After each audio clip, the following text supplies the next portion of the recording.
The electricity bill trembled in Michael Foster's weathered hands, the bold red final notice glaring accusingly in the dim light of his kitchen. Outside, thunder crashed against the night sky with such violence it seemed determined to tear open the heavens themselves. Rain lashed against the windows of his modest home at the end of Maple Street, the last house on a road most people in town had forgotten existed. At 55, Michael's face carried the topography of a difficult life. Deep lines around eyes that had once sparkled with ambition, now dulled by disappointment, but not quite extinguished. His calloused fingers, evidence of a man who knew how to build things with his hands, traced the amount due, $342.78. Might as well have been $1 million. He placed the bill face down on the scratched oak table, refusing to give it the satisfaction of his continued attention. The table itself was a remnant of better days, when he had a family gathered around it, when his engineering designs graced the covers of industry magazines, when Jessica was still alive. The wall clock ticked relentlessly toward 10 p.m.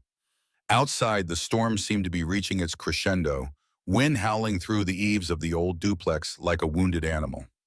Michael rubbed his temples, feeling the beginning of a headache that would likely keep him company through another sleepless night. Then he heard it, barely audible above the storm's fury. The doorbell. Michael froze, his body suddenly alert, a rush of adrenaline sharpening his senses. Nobody came to this part of town after dark, especially not in weather that would make Noah nervous. The doorbell rang again, more insistent this time, followed by urgent knocking that carried a note of desperation.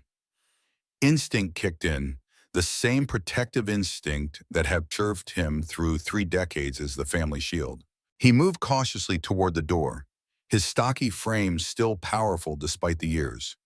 Through the peephole, raindrops distorted the view, but he could make out 2 slight figures huddled against the deluge, young women with blonde hair plastered to their heads by the downpour. His first thought was trouble. This neighborhood had taught him caution the hard way. His second thought came with a flash of lightning that illuminated their faces. They couldn't be much older than 20, and their eyes held raw terror. Those eyes triggered something deep in Michael's memory, a subway platform in Chicago 15 years ago. Jessica's eyes had held that same fear when 3 men cornered her after midnight. He'd arrived just in time, but the memory never faded. Sometimes he still woke in the night, heart pounding, convinced he was running toward her again, afraid he wouldn't reach her in time. His hand moved to the chain lock, then hesitated. The rational part of his brain screamed warnings. 2 strangers at night could mean anything from a scam to worse. But something else moved through him, something that felt like his wife's gentle hand on his shoulder urging him forward. Michael unlatched the chain and opened the door, immediately assaulted by the full fury of the storm. Wind-driven rain stung his face and soaked the front of his flannel shirt in seconds. "Please," the taller girl shouted over the howling wind. "Our car broke down a mile back. We've tried every house on this street.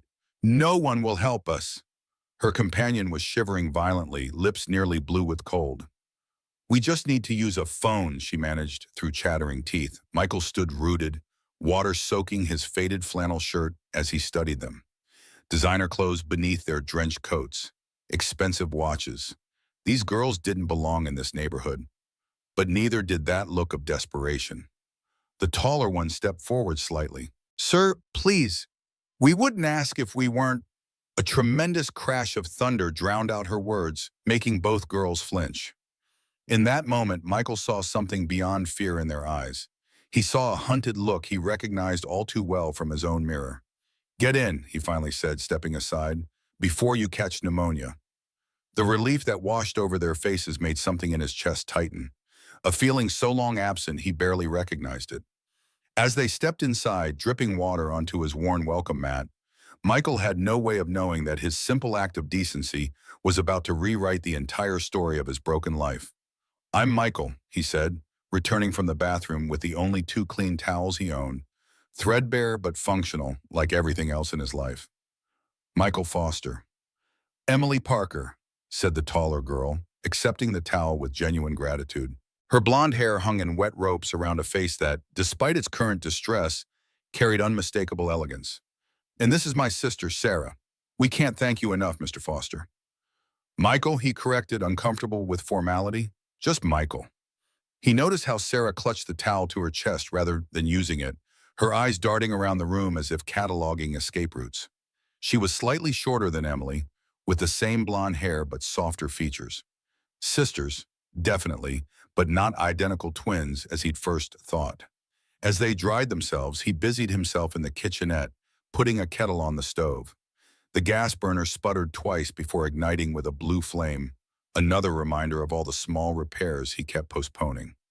"Tea's all I've got," he called over his shoulder, "unless you prefer lukewarm tap water." The ghost of a smile crossed Emily's face. Tea would be wonderful. Michael's small living room told the story of a life pared down to essentials. A worn leather armchair faced an ancient television. A bookshelf sagged under the weight of engineering manuals and dog-eared paperbacks. The walls, once painted a cheerful yellow, Jessica's choice, had faded to the color of old parchment, but it was the photographs that drew Emily's attention as she wrapped the towel around her shoulders. A younger Michael in a hard hat, standing proudly beside a gleaming high-rise. A pretty woman with auburn hair and laughing eyes. Two children, a boy and girl, building a sandcastle on some forgotten beach. "Your family?" she asked softly. Michael's shoulders stiffened as he placed three mismatched mugs on the counter. His back was to her, but she could see the tension that rippled through his frame at the question. "Once upon a time," he replied, the words falling heavy as stones into the quiet room. Something in his tone discouraged further questions, and Emily respected the boundary. Instead, she asked, "Do you have a phone we could use? Our cell phones are dead and we need to call our father." "Landline's in the kitchen," Michael nodded toward an old wall-mounted phone. "Though I wouldn't get your hopes up. Phone service gets spotty in this neighborhood during storms." Sarah, who had been unusually quiet, moved toward the kitchen. Michael noticed she walked with a slight limp, favoring her right ankle. She picked up the receiver, her face falling as she pressed it to her ear. "The line's dead," she confirmed, her voice barely above a whisper.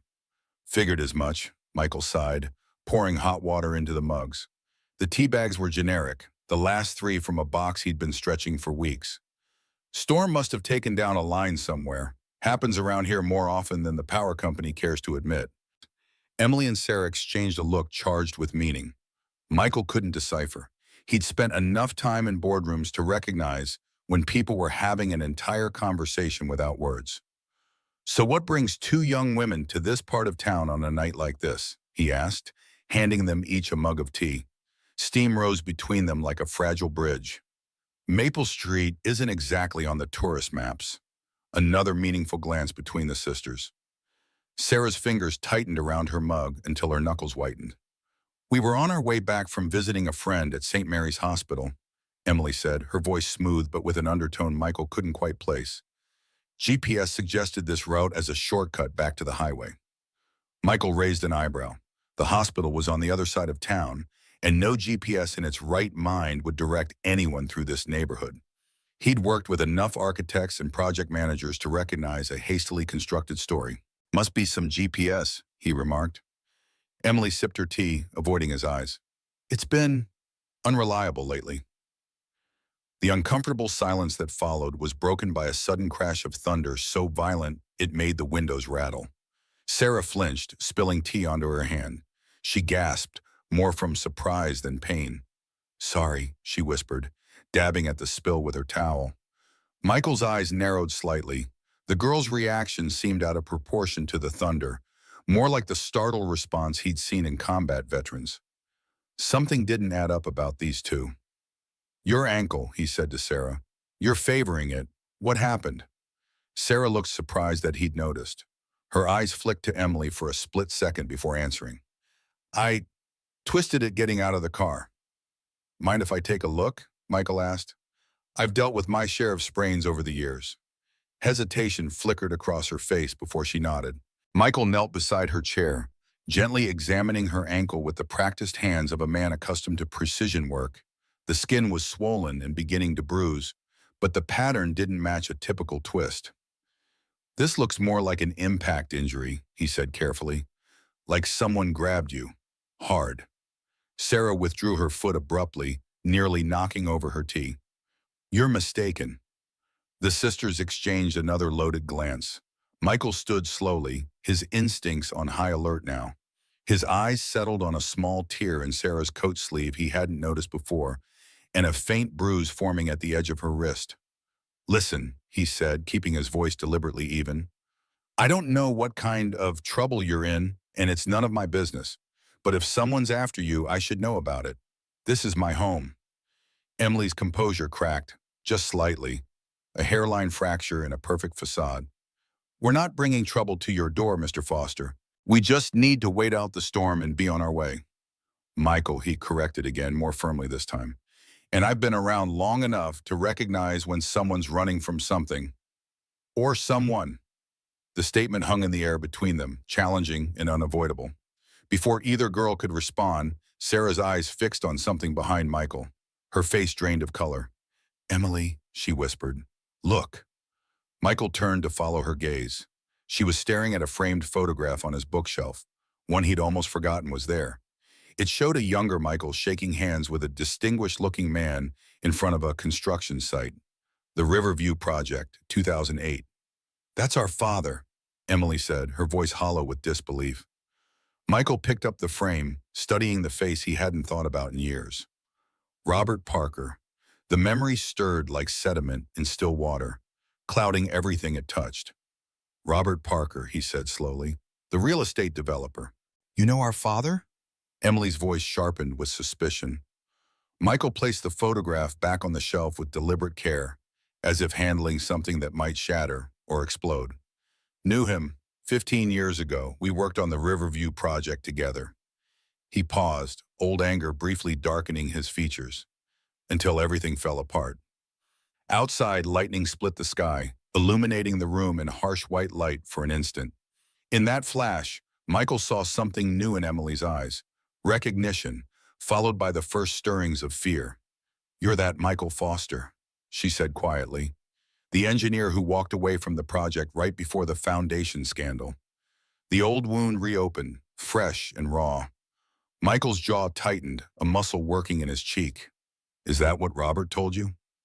"He said an engineer compromised the project by quitting at a critical stage," Emily replied, watching him carefully. "He never mentioned names." Michael's laugh was bitter as old coffee. "Convenient version of the truth." "What is the truth?" Sarah asked, speaking up for the first time in minutes. Michael turned to look out the window where rain continued to assault the glass. His reflection stared back at him, a ghost of the man he once was. "The truth is, I discovered your father was cutting corners on materials, using substandard concrete to maximize profits. I ran the calculations, showed him the risks. Buildings constructed that way might stand for years, might even pass inspection. But eventually," he made a crumbling motion with his hands, "I refused to sign off on it. He threatened to ruin me if I went public." "Did you?" Emily asked, her voice carefully neutral. Michael turned back to face them. "No, I walked away, resigned my position, thought that would be the end of it." "But it wasn't," Sarah guessed, studying his face. "No," Michael confirmed, "it wasn't." Sarah stood suddenly, wincing as she put weight on her injured ankle. "We should go." "Into that storm, with a sprained ankle and no transportation?" Michael gestured toward the window where rain continued to lash against the glass. "That would be unwise." "We'll take our chances," Emily said, her voice cool but uncertain. Michael studied them for a long moment. Whatever had happened between him and Robert Parker was ancient history.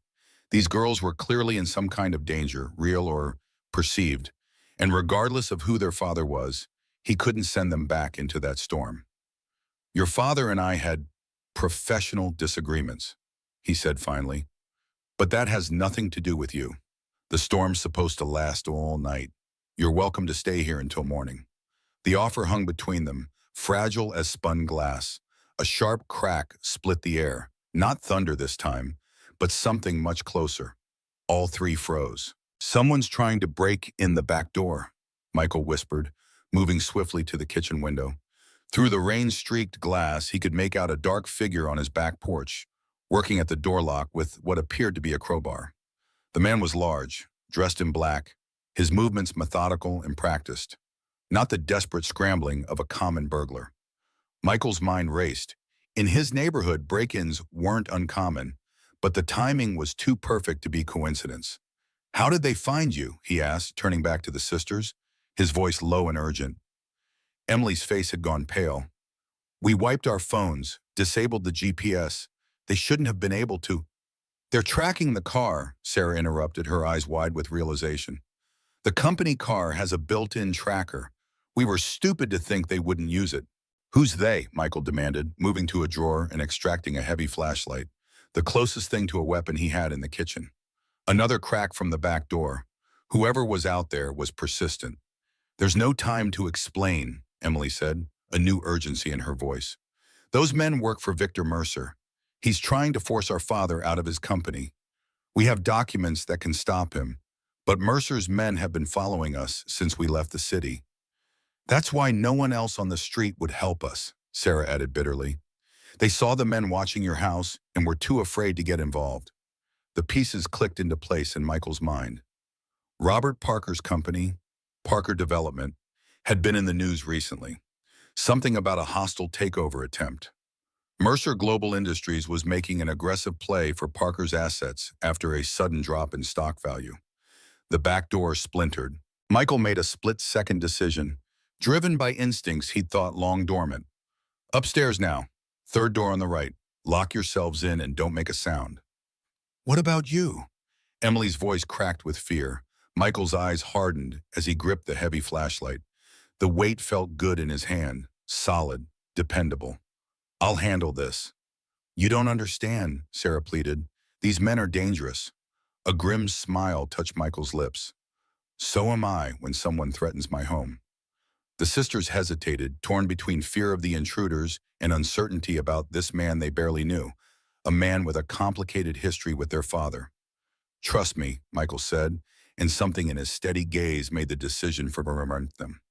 They hurried upstairs as the back door gave way with a final crack. Michael positioned himself in the shadows of the dining room, flashlight raised, listening to the heavy footsteps enter his kitchen. Two men, he guessed from the sound. Both large, moving with purpose. Not common thugs, these were professionals, methodical in their movements. "Check upstairs," a gruff voice ordered. "Parker said they'd be traveling with a briefcase. Find it." Michael felt a familiar calm settle over him, the same focus that had guided him through complex engineering problems in life's worst crises. The world narrowed to a series of calculations, angles, timing, force required. His heartbeat slowed, breathing deepened. He waited until the first man passed through the doorway, then struck with precise force, driving the heavy flashlight into the intruder's temple. The man crumpled, without a sound. The second intruder spun toward the noise, hand reaching inside his jacket. Michael didn't give him time to draw whatever weapon he carried. He launched himself forward, driving his shoulder into the man's midsection with the full weight of his stocky frame behind it. They crashed into the kitchen counter, dishes shattering on the floor. The intruder was younger, stronger, but Michael had the advantage of desperation and home ground. They grappled in the darkened kitchen, knocking over chairs, fighting for control. The man's fist connected with Michael's jaw, sending a burst of pain through his skull. His vision blurred momentarily, the taste of copper filling his mouth. Michael responded with an elbow strike to the throat that left his opponent gasping. A knee to the groin ended the fight, the intruder doubling over in agony before Michael delivered a final blow to the back of his head with the flashlight. Breathing heavily, tasting blood in his mouth, Michael surveyed the damage. Two unconscious men on his kitchen floor. His home invaded. And upstairs, two young women connected to a man he'd once respected, then despised. Life had a twisted sense of humor sometimes. Michael quickly searched the intruders, finding matching handguns and removing them. One man carried zip ties in his pocket, not a good sign. These weren't ordinary burglars. They'd come prepared to restrain someone. Or worse, a leather wallet contained an ID, security credentials for Mercer Global Industries. So Emily was telling the truth about that, at least. Moving upstairs, he knocked softly on the door where he'd sent the sisters. "It's me. They're down." The door opened cautiously. Emily and Sarah stood together, Sarah clutching a ceramic figurine, a makeshift weapon. Their eyes widened at the sight of blood trickling from Michael's split lip. "You're hurt," Emily said. Michael wiped the blood away with the back of his hand. "I've had worse." Sarah looked past him, down the hallway. Are they? Unconscious, Michael assured her. Not dead, though they didn't extend me the same courtesy they planned for you, judging by the zip ties and guns. He held up the weapons he'd confiscated, and Sarah visibly paled. Her hands trembled as she set down the ceramic figurine, a small angel that had belonged to Jessica. We need to call the police, Emily said, reaching for her phone. Michael shook his head. And tell them what? That two men broke into the home of an ex-con to attack the daughters of Robert Parker? That'll raise more questions than we have time to answer. Ex-con, Emily repeated, her hand freezing midway to her pocket. Michael's expression hardened. After the Riverview scandal, your father's lawyers made sure someone took the fall. I spent 16 months in minimum security for fraud and negligence. His bitter laugh echoed in the hallway. Charges that would have landed on your father's doorstep if I'd been willing to testify against him. The revelation hung between them like smoke. Why didn't you? Sarah asked softly. Michael turned away, the memory still raw after all these years. Because I gave my word, and unlike some people, I keep my promises. The irony wasn't lost on him. Here he was, protecting the daughters of the man who destroyed his life, his career, his reputation. But that's who Michael Foster was, a man of principle, even when it cost him everything. A groan from downstairs interrupted the tense moment. They're waking up, Michael warned. We need to move, now. Where can we go in this storm? Emily asked, fear evident in her voice. Michael was already moving down the hallway toward his bedroom. I've got an old truck in the garage. Not much to look at, but it runs. He paused at his bedroom door. Pack whatever you need. You've got 2 minutes. While the sisters gathered their belongings, Michael quickly changed his bloodied shirt and stuffed a few essentials into a duffel bag, including a well-worn leather case from beneath his bed. Inside was the only memento he'd kept from his engineering days, a set of precision drafting tools his father had given him when he graduated college. Some things you never let go of, no matter how far you fall. At the last moment, he grabbed the photograph of Jessica and the kids from his nightstand. Kevin would be 22 now, starting his final year of college in California. Laura, 20, was studying abroad in Germany. They sent emails occasionally, dutifully, like distant relatives maintaining a connection out of obligation rather than affection. The divorce had hit them hard, the conviction harder. Some wounds never fully heal, especially those inflicted in childhood. Downstairs, the intruders were stirring. No time left. Out the back window, Michael directed, leading them to a small bedroom at the rear of the house. He pushed open the window, revealing a narrow ledge that ran above the back porch. There's a drain pipe at the end. We can use it to climb down to the garage. In this rain? Sarah looked doubtful, eyeing her injured ankle. Michael's expression softened slightly. I'll help you.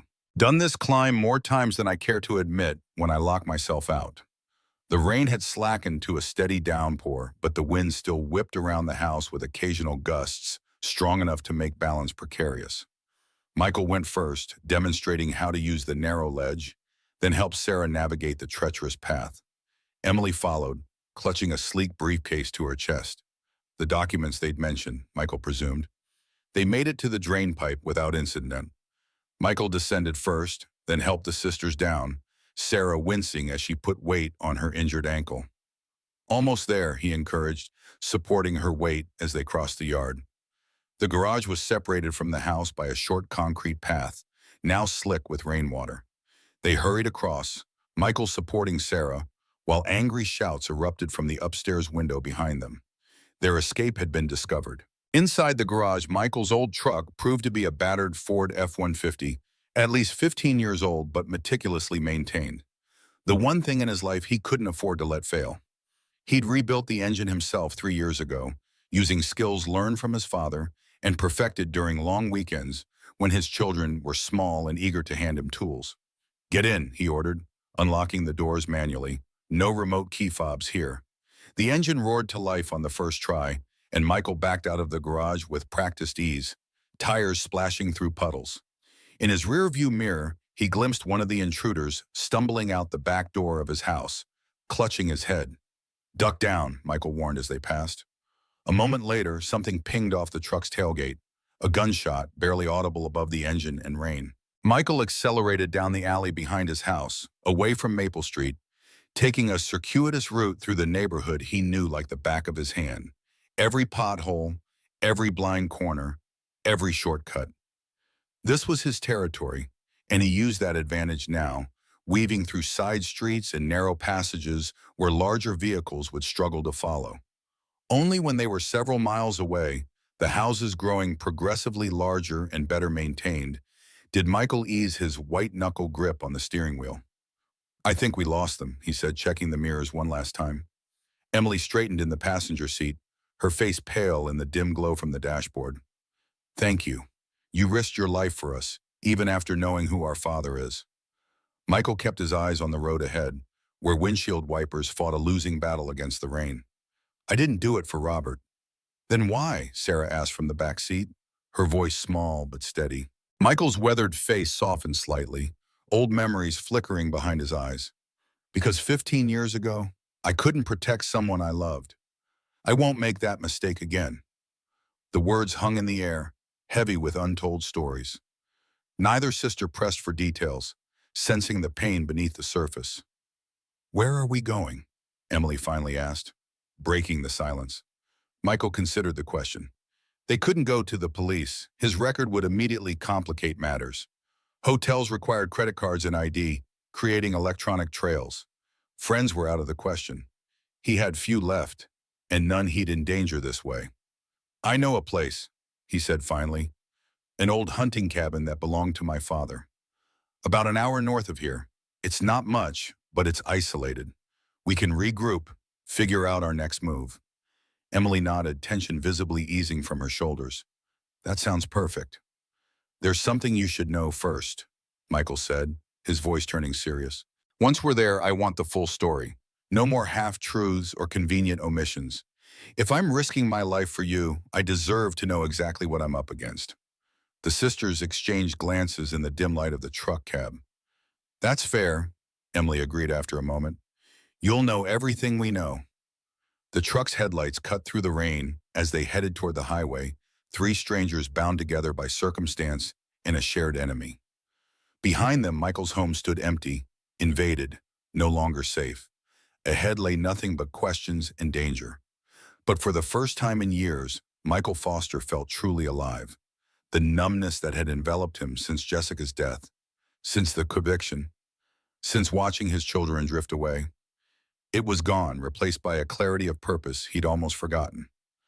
"So," he said, glancing at Emily, "tell me about these documents that have Victor Mercer sending armed men after two young women." Emily exchanged a look with her sister, then unlatched the sleek briefcase. "It started 3 weeks ago when our father discovered irregularities in the company finances." As Emily spoke, Michael listened intently, his engineer's mind ready breaking down the problem, identifying solutions, planning contingencies. The protective instinct that had lain dormant for so long now burned steady and strong, like a pilot light that had never truly gone out. She explained how Victor Mercer, CEO of Mercer Global Industries, had been orchestrating a hostile takeover of Parker Development for months. Stock manipulation, bribery of board members, and finally outright sabotage of key projects to drive down the company's value. "Dad discovered evidence linking Mercer to the failures," Sarah added from the back seat. "Financial transfers, altered inspection reports, even payments to city officials to delay permits. The smoking gun is in these documents," Emily continued, patting the briefcase. "But Mercer found out we had them. He's been trying to intercept us for days." "And your father?" Michael asked. "Where is he in all this?" Emily's face clouded. "They're holding him at the Lakeside Medical Center. Officially, he's being treated for exhaustion and stress. Unofficially, Mercer's people have the hospital locked down. No visitors, no phone calls." "Convenient," Michael remarked. "The board votes on the takeover in 3 days," Sarah said. "If we can't get these documents to the SEC and the board members before then, Mercer wins. Dad loses everything he built." Michael absorbed this information, turning it over in his mind. "So Mercer wants the documents, and he's willing to send armed men after you to get them. That makes you both extremely valuable or extremely dangerous." "Both, I suppose," Emily said quietly. The road stretched before them, disappearing into darkness and rain. They were headed into a storm far more dangerous than the one raging outside, pursued by powerful men with resources and reach far beyond what three people in an old truck could easily counter. And yet, as Michael drove through the night, he felt a strange sense of purpose settling over him. This wasn't just about the Parker sisters or their father. This was about standing up against the kind of corruption and corner-cutting he'd fought 15 years ago, the same fight that had cost him everything. "We'll need supplies," he said, mind already cataloging necessities. "Food, first aid for Sarah's ankle, maybe some clothes. There's a 24-hour superstore about 20 minutes ahead." "We have cash," Emily offered, "about $800. Michael nodded. "Good, no credit cards from here on out. Nothing that leaves a digital trail."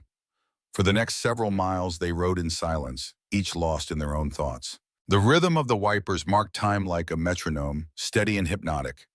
Outside, the world was reduced to sheets of rain and occasional glimpses of roadside lights, distorted and wavering. "Can I ask you something?" Sarah's voice came softly from the back seat. Michael glanced at her in the rearview mirror. "Sure. You said you couldn't protect someone you loved. Was it your wife in the photograph?" Michael's hands tightened on the steering wheel, knuckles whitening. For a moment, Sarah thought he wouldn't answer. "Jessica," he finally said, the name emerging like something precious and fragile. "My wife, yes. She died 6 years ago. Cancer." He swallowed hard. "I was in prison when she got the diagnosis. By the time I got out, it was too late for effective treatment." The cabin of the truck fell silent except for the sound of rain and tires on wet pavement. "I'm sorry," Sarah whispered. Michael nodded once, a sharp, controlled movement. "The last thing she said to me was, 'Protect our children.' But I couldn't even do that right. The conviction, the scandal, it followed them. Kids can be cruel. Eventually they chose to live with Jessica's sister in Oregon. Can't blame them." The raw honesty of his words hung in the air, unexpected and powerful. "Our mother died when we were 12, Emily said after a moment. "Car accident. Dad raised us alone." "He did well," Michael acknowledged, surprising himself with the compliment. Whatever his feelings about Robert Parker, it was clear he'd raised two intelligent, capable daughters. Emily smiled faintly. "He did his best. Wasn't always there. Work consumed him, but he made sure we knew we were loved." Another parallel Michael hadn't expected. Two single fathers trying to navigate parenthood alone, making different choices with different consequences. The conversation lapsed into silence again as they approached the outskirts of a small town. The superstore's garish lights glowed through the rain like a beacon. "I'll go in," Michael decided, pulling into the nearly empty parking lot.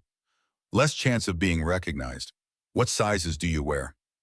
The sisters gave him their sizes, along with requests for basic necessities. Michael nodded, committing it all to memory.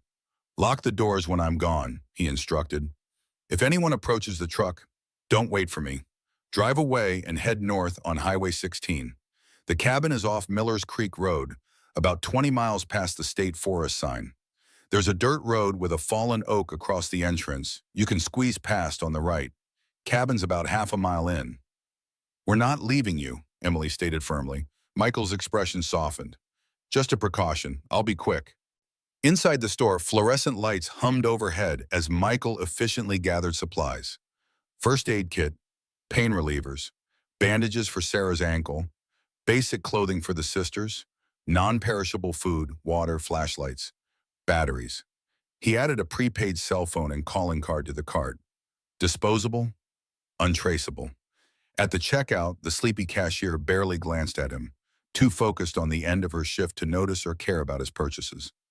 Michael paid cash, stuffed the supplies into plastic bags, and hurried back to the truck, rain plastering his gray hair to his forehead.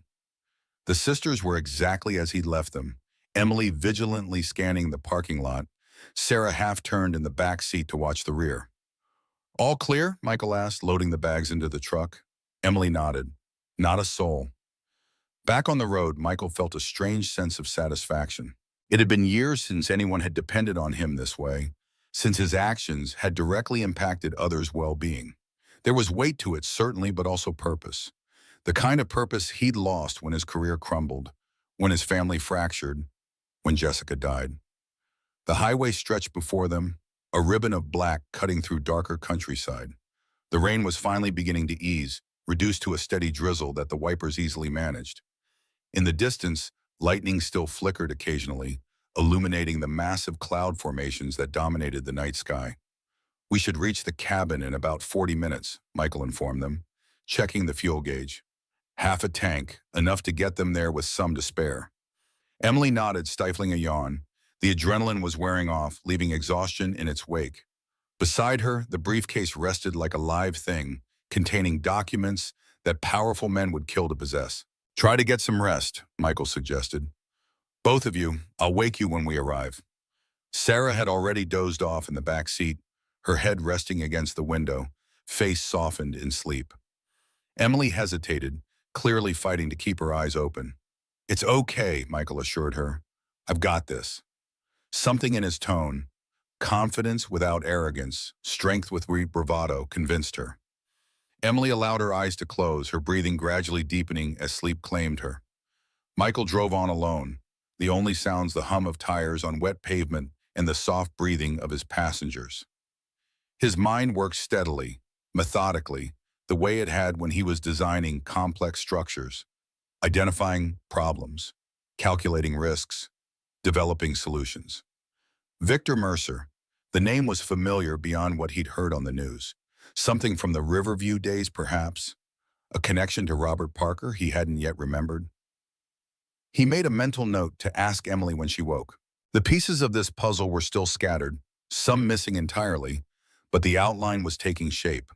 Corporate espionage, sabotage, a takeover worth millions, perhaps billions, and two young women caught in the middle, carrying evidence that could bring down a powerful man. It was the kind of situation that would have terrified him a day ago, the kind of complication his simple, solitary life was designed to avoid. Yet here he was, driving through the night with strangers, running from armed men, feeling more alive than he had in years. Jessica would have understood. She always saw more in him than he saw in himself. "You're a protector, Michael," she'd told him once. "It's not what you do, it's who you are too." For 15 years, he'd tried to be something else, smaller, invisible, insignificant. But the events of this night had awakened something he'd thought long dead. The man he used to be, the man Jessica had loved, was still there beneath the layers of failure and regret. The highway narrowed as they left the suburbs behind, tall trees closing in on either side like sentinels. The cabin was deep in these woods, isolated and forgotten, much like Michael himself had been, until tonight. As he drove deeper into the forest, Michael Foster made a silent promise to the sleeping women in his truck. He would protect them, not just because they needed it, but because it was who he was, who he'd always been, beneath the broken pieces of his life. And maybe, just maybe, in saving them, he might find a way to save himself. The headlights carved a path through the darkness ahead, and for the first time in years, Michael Foster drove towards something, rather than away. The cabin materialized from the darkness like a memory half forgotten. Weathered logs, silver gray in the pre-dawn light, metal roof patched in places, a stone chimney listing slightly to one side. Michael killed the headlights and coasted the final 50 yards, gravel crunching softly beneath the tires. "We're here," he said, his voice breaking the stillness inside the truck. Emily stirred, blinking away sleep. Confusion flickered across her face before recognition returned. She glanced at the cabin, then at Michael, assessment in her gaze. "How long has it been since anyone's been here?" she asked, noting the overgrown path to the front door. 5 years, Michael replied. "Maybe 6, not since my father died." Behind them, Sarah shifted in the back seat, wincing as she accidentally bumped her injured ankle. "Is it safe?" The question carried multiple meanings. Michael understood them all. "Safe enough," he answered, shutting off the engine. "No electricity, but there's a propane tank for the stove and heater. Water comes from a well. Not much comfort, but it'll keep us out of sight while we figure things out." He stepped out of the truck, scanning the perimeter from habit. The cabin sat in a small clearing, surrounded by towering pines and old-growth hardwoods. No other structures visible, no roads except the dirt track they'd followed in. The nearest neighbor was 5 miles away, an elderly man who checked his mail once a week and otherwise kept to himself. Perfect isolation. Once Michael had found that thought depressing. Now it was reassuring. He helped Sarah from the truck, supporting her weight as she tested her injured ankle. The swelling had worsened during the drive, and she couldn't fully bear weight on it. "Let's get you inside," he said. "I'll take a better look at that ankle once we're settled." The cabin key was where it had always been, hidden inside a knothole in the porch railing, secured by a piece of wire. Some habits never changed. His father had put it there 30 years ago and warned young Michael never to tell a soul. Some secrets stay buried even when there's no one left to keep them from. The door swung open with a protesting groan. Musty air greeted them, thick with the scent of disuse and old wood. Michael fumbled in his pocket for the small flashlight he'd purchased at the store, illuminating a space frozen in time. A stone fireplace dominated one wall, flanked by sagging bookshelves filled with dog-eared paperbacks and field guides. A worn leather couch faced the hearth, its cushions covered in a fine layer of dust. A small kitchen area occupied one corner. Ancient refrigerator, gas stove, sink with a hand pump. Two doors led off the main room, one to a cramped bathroom, the other to the single bedroom. "Home sweet home," Michael said, unable to keep a hint of melancholy from his voice. This place held too many memories. Fishing trips with his father, later with his own son. Family gatherings when the world seemed simpler. The last Christmas before Jessica got sick. Emily set her briefcase on the kitchen table, leaving fingerprints in the dust. "It's perfect," she said and meant it. Her eyes took in the sturdy walls, the defensible position, the simplicity that meant fewer things to go wrong. Sarah lowered herself onto the couch, dust billowing around her. "Sorry," she murmured, brushing ineffectually at the cloud. "Don't worry about it," Michael assured her. "Place could use some life in it again." He busied himself opening windows to let in fresh air, checking the propane tank outside, and priming the well pump until clear water flowed. Small, practical tasks that gave his hands purpose while his mind processed everything that had happened in the past 12 hours.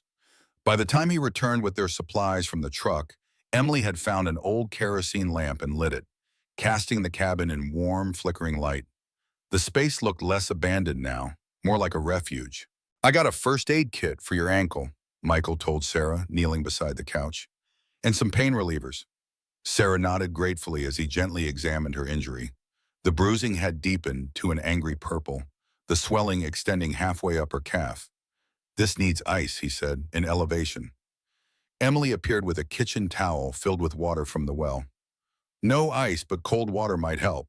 Michael nodded approval at her improvisation. "Hold this against it," he instructed Sarah. "I'll find something to prop it up."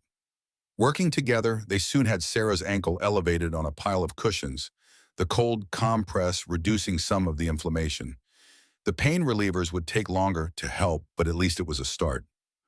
"So," Michael said, settling into a creaking wooden chair across from the sisters, "time for the full story." Emily and Sarah exchanged glances, some unspoken communication passing between them. Emily nodded slightly and reached for the briefcase. "Our father founded Parker Development 30 years ago," she began, her voice taking on a formal quality, as if she'd rehearsed this explanation. "Started with small residential projects, grew into commercial real estate, then expanded into larger developments, office buildings, shopping centers, eventually entire planned communities." Michael nodded. He knew this part of the story. Robert Parker's rise had been well documented, his success the stuff of business school case studies.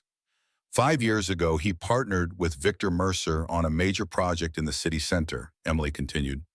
The Westbrook complex, office tower, luxury condos, retail space. Mercer provided financing through his investment firm. Dad provided the expertise and connections.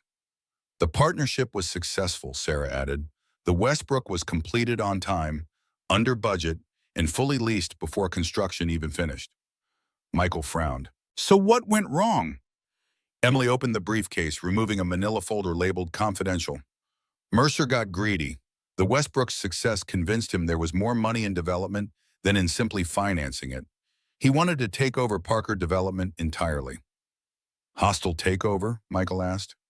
Emily nodded. "At first, he tried to buy Dad out. made what seemed like generous offers. When Dad refused, things got complicated.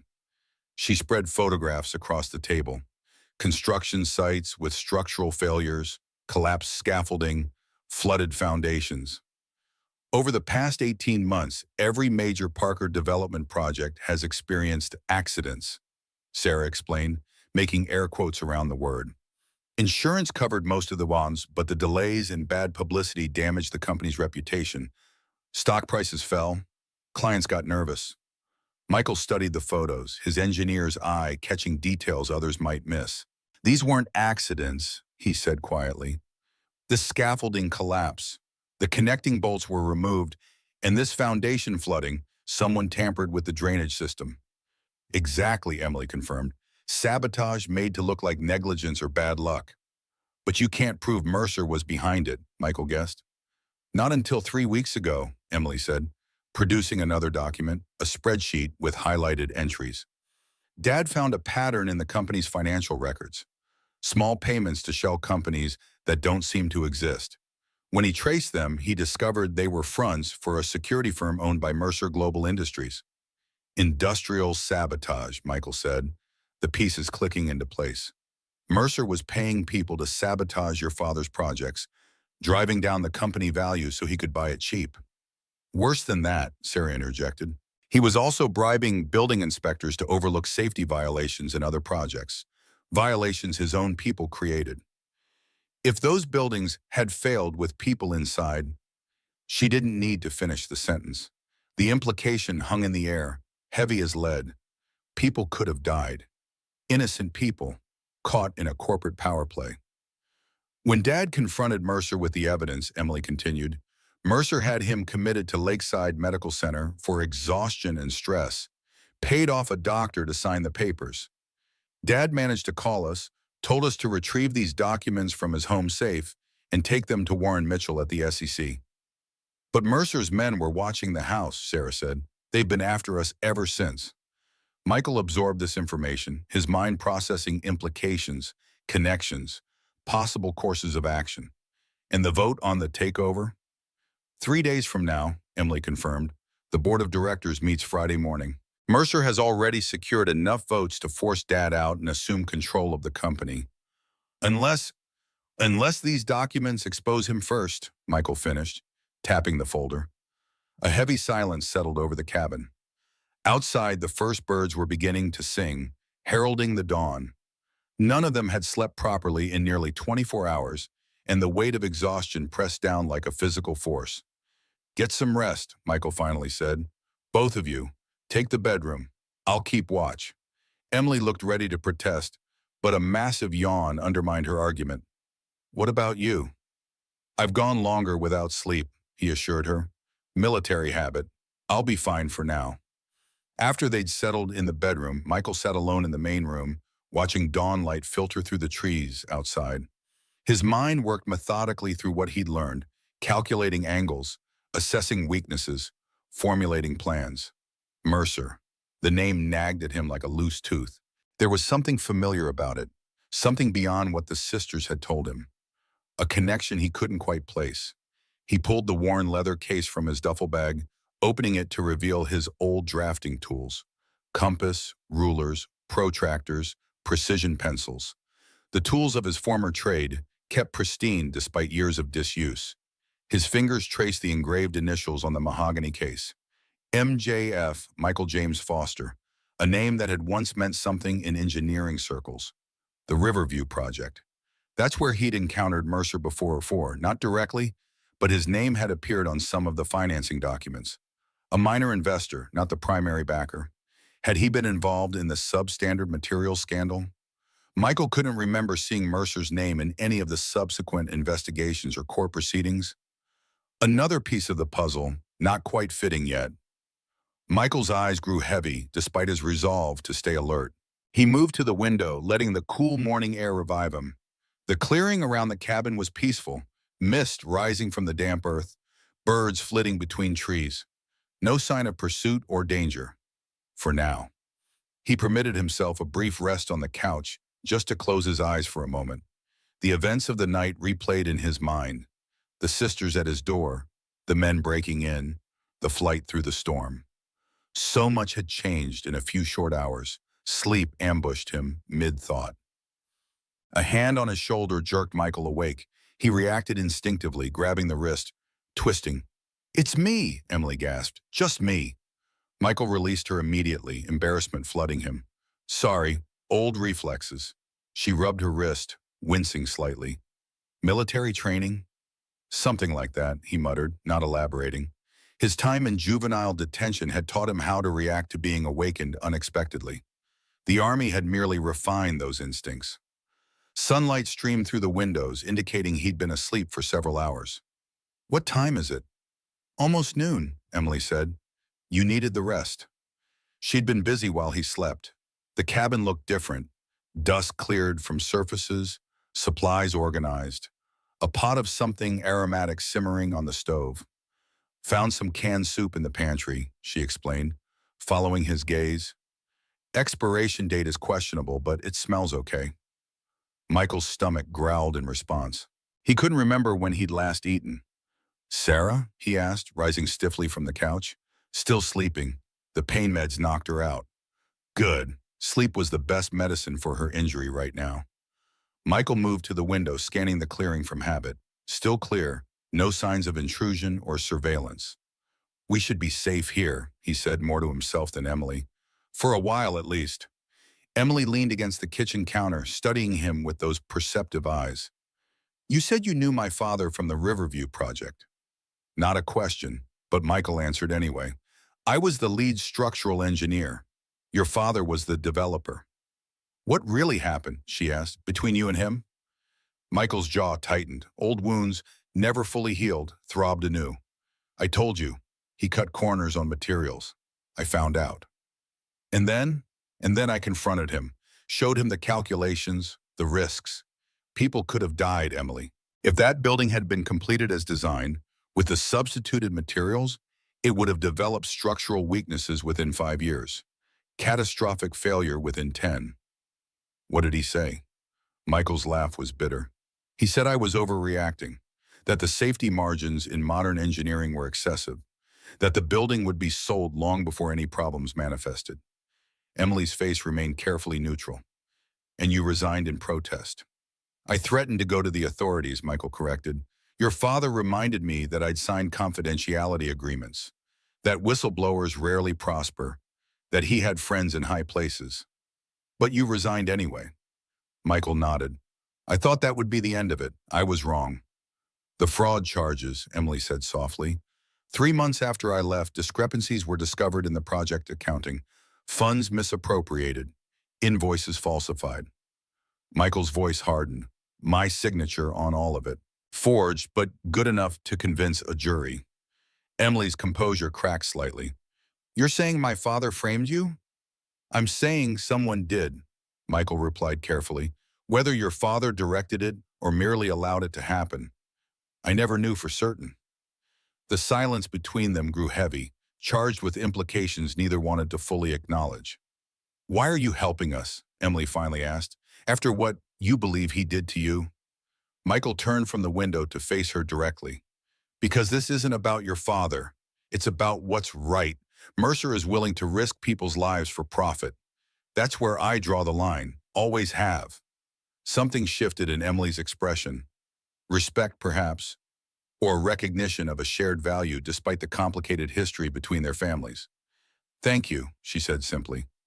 Before Michael could respond, a sharp crack echoed through the clearing. A gunshot. Both froze, eyes locking in mutual alarm. "Get down!" Michael hissed, dropping to a crouch and pulling Emily with him. They scrambled beneath the window, backs pressed against the wall. Michael's heart hammered against his ribs, mind racing. How had they been found? He'd been so careful, taken every precaution. "Sarah," Emily whispered, panic edging her voice. "Stay here," Michael ordered. He crawled across the floor toward the bedroom, keeping below window level. Another shot rang out, closer this time. Glass shattered somewhere at the back of the cabin. Michael reached the bedroom door, pushing it open slowly. Sarah was awake, eyes wide with terror, huddled against the headboard. "Under the bed," he mouthed, gesturing urgently. She nodded, sliding to the floor and disappearing beneath the old iron bed frame. Michael retraced his path to Emily, mind calculating options, escape routes, defensive positions. They were outgunned and outnumbered. The intruders almost certainly had more firepower than the 2 handguns he'd confiscated from Mercer's men. 3 of them, Emily whispered when he returned. I saw them through the window, coming from the trees. Michael nodded. 3 against 1, with 2 civilians to protect. Not good odds. His eyes fell on his father's old shotgun mounted above the fireplace. Probably unloaded, possibly non-functional after years of neglect. But the intruders wouldn't know that. When I move to the fireplace, he whispered, run to the bedroom.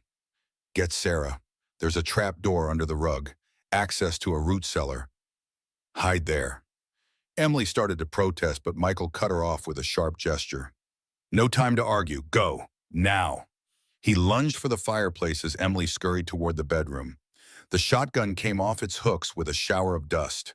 As he'd suspected, unloaded. But it might buy them precious seconds of hesitation. The front door burst open with a splintering crack. Michael swung the shotgun toward the sound, his stance steady, expression hard as granite. Don't move, he growled at the figure silhouetted in the doorway. The intruder froze momentarily, assessing the threat. He wore tactical gear, face partially concealed by a balaclava. Professional, dangerous. Put the gun down, old man, the intruder said. His own weapon, a modern semi-automatic pistol, trained on Michael's chest. We just want the girls and the briefcase. No one needs to get hurt. Funny, Michael replied, his voice steady despite the adrenaline flooding his system. I was about to say the same thing to you. A tense standoff, seconds stretching like hours. Michael could hear the other intruders moving around the perimeter of the cabin, seeking entry points. Time was running out. Last chance, the gunman warned. Mercer doesn't want additional casualties, but he's not particular about the body count. Michael's finger tightened on the shotgun's trigger, a bluff, but the only card he had to play. Neither am I. The intruder's eyes narrowed, reassessing. Uncertainty crept into his posture. The moment shattered as a floorboard creaked behind Michael. He started to turn, too late. Pain exploded at the base of his skull. The world tilted, darkened at the edges. The shotgun slipped from nerveless fingers as he crumpled to the floor. Through the encroaching darkness, he heard voices, footsteps. Find the girls and the documents. What about him? Leave him. He's just a speed bump. Consciousness slipped away like water through cupped hands. Michael awoke to the taste of blood and failure. He lay on the cabin floor, cheek pressed against rough wooden planks. His head throbbed with each heartbeat, a steady drumbeat of pain. Slowly, carefully, he pushed himself to a sitting position, room spinning around him. Emily, he called, voice rasping in his dry throat. Sarah. Silence answered. The cabin was empty, signs of struggle evident in overturned furniture and scattered belongings. The sisters were gone, taken. His failure was complete. Michael staggered to his feet, using the wall for support. The clock on the mantel read 2:17. He'd been unconscious for nearly 2 hours, plenty of time for Mercer's men to vanish with their captives. The briefcase was gone too. Of course it was. That had been their primary objective. But why take the sisters? Insurance? Leverage against their father? Or something more sinister? Michael moved to the sink, splashing cold water on his face. The shock helped clear his head, though the pain remained, a dull throb at the base of his skull. No serious damage, he assessed. He'd had worse. Think. He needed to think. Mercer's men had found them despite every precaution. How? They hadn't followed from the house. Michael was certain of that. The truck wasn't trackable. It was too old for built-in GPS, and he'd checked for devices before they left. Which meant Michael's gaze fell on the sisters' belongings strewn across the floor in the struggle. A small silver object caught his eye, partially hidden beneath a fallen chair. Sarah's watch. He picked it up, turning it over in his hands. Expensive, digital, and possibly... Michael pried at the back of the watch with his pocket knife. The cover popped off, revealing standard watch components and something else. A tiny circuit board that had no business being there. A tracker. Not in the car or phones. in the watch. Clever. The kind of precaution an overprotective father might take for his daughter's safety, never imagining it could be used against them. Michael crushed the device under his heel, anger rising like bile in his throat. Too late now. The damage was done, but perhaps not irreparably. He searched the cabin methodically, looking for anything the sisters might have left behind, any clue to Mercer's intentions or destination. In the bedroom, the rug had been pulled aside, the trap door to the root cellar hanging open. They'd found the hiding place. Michael descended the wooden steps into the cool darkness below. The cellar was small, walls lined with dusty preserves his father had put up years ago. A second ladder led up to an external door, the cellar's original entrance before the cabin was built around it. And there, scratched into the earthen wall, was a message. Lakeside, Mercer. Friday, 10 a.m. Emily's handwriting, he guessed. Left while hiding, knowing he would search here if, when, he regained consciousness. Friday, the day of the board vote, 10 a.m. Presumably when Mercer planned to use the documents to seal his takeover of Parker Development, which meant the sisters were still valuable to him alive. For now. Michael climbed back upstairs, mind shifting into tactical mode. He had approximately 40 hours to find the sisters, recover the documents, and stop Mercer. Against trained professionals, with no weapons, no backup, and a concussion, the odds were impossible, which meant he'd have to change the game. His duffel bag had been dumped out during the search, contents scattered. Michael gathered his few belongings, including the leather case with his drafting tools. His fingers brushed something else, the cell phone he'd purchased at the superstore. Still in its packaging, overlooked by Mercer's men. A lifeline. Michael activated the phone, dialing the only number he could think of that might help. It rang 3 times before a gruff voice answered. Mason Contracting. Jim, it's Michael Foster. A pause. Michael, Jesus, man, it's been years. How are you? Not great, Michael admitted. I need help, Jim. And information. Another pause, longer this time. What kind of information? Victor Mercer, Mercer Global Industries, everything you can tell me. Jim Mason had been Michael's site foreman on the Riverview project, one of the few who'd stood by him during the fraud allegations, though it had cost him professionally. He'd rebuilt his life since then, starting a small contracting business that had grown steadily over the years. Mercer? Jim's voice sharpened. What the hell are you mixed up in, Michael? It's complicated and dangerous. I wouldn't ask if it wasn't important. A sigh crackled over the line. Where are you? Can't say over the phone. Can you meet? Yeah, okay. Southside Diner, 1 hour. I'll be there, Michael confirmed. And Jim, come alone. Please. He ended the call, tucking the phone into his pocket. The Southside Diner was 40 minutes away if he pushed the truck. Time to move.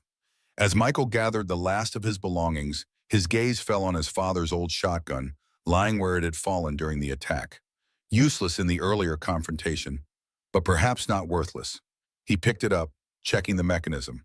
Functional, just unloaded. The shells would be where they'd always been, in the tin box on the top shelf of the hall closet. Michael retrieved them, loading 2 into the shotgun.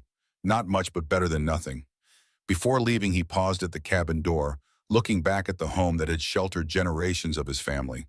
A refuge turned battlefield, now abandoned once more. Would he ever return? The question hung unanswered as he pulled the door closed behind him. The truck started on the first try, faithful as always. Michael navigated the rutted dirt road carefully, mind already mapping out next steps, contingencies, backup plans. The engineer in him, breaking down a complex problem into manageable components. Component 1, information. Jim might provide that. Component 2, access. How to reach the sisters, presumably held somewhere secure. Component 3, leverage. Something to use against Mercer when direct confrontation failed. The last was the most challenging. What leverage could a disgraced engineer possibly have against a corporate titan like Victor Mercer? The answer remained elusive as Michael merged onto the highway, heading south toward the city he'd avoided for years. Behind him, storm clouds gathered on the horizon, promising more rain by nightfall, fitting weather for what was to come. The Southside Diner hadn't changed in 15 years. Same cracked vinyl booths, same flickering neon sign. Same smell of coffee and grease that somehow managed to be both repellent and comforting. Michael chose a booth near the back, facing the door. Old habits. He ordered coffee from a waitress whose exhaustion was evident in the slump of her shoulders and the flatness of her voice. Jim Mason arrived exactly on time, scanning the diner before approaching Michael's booth.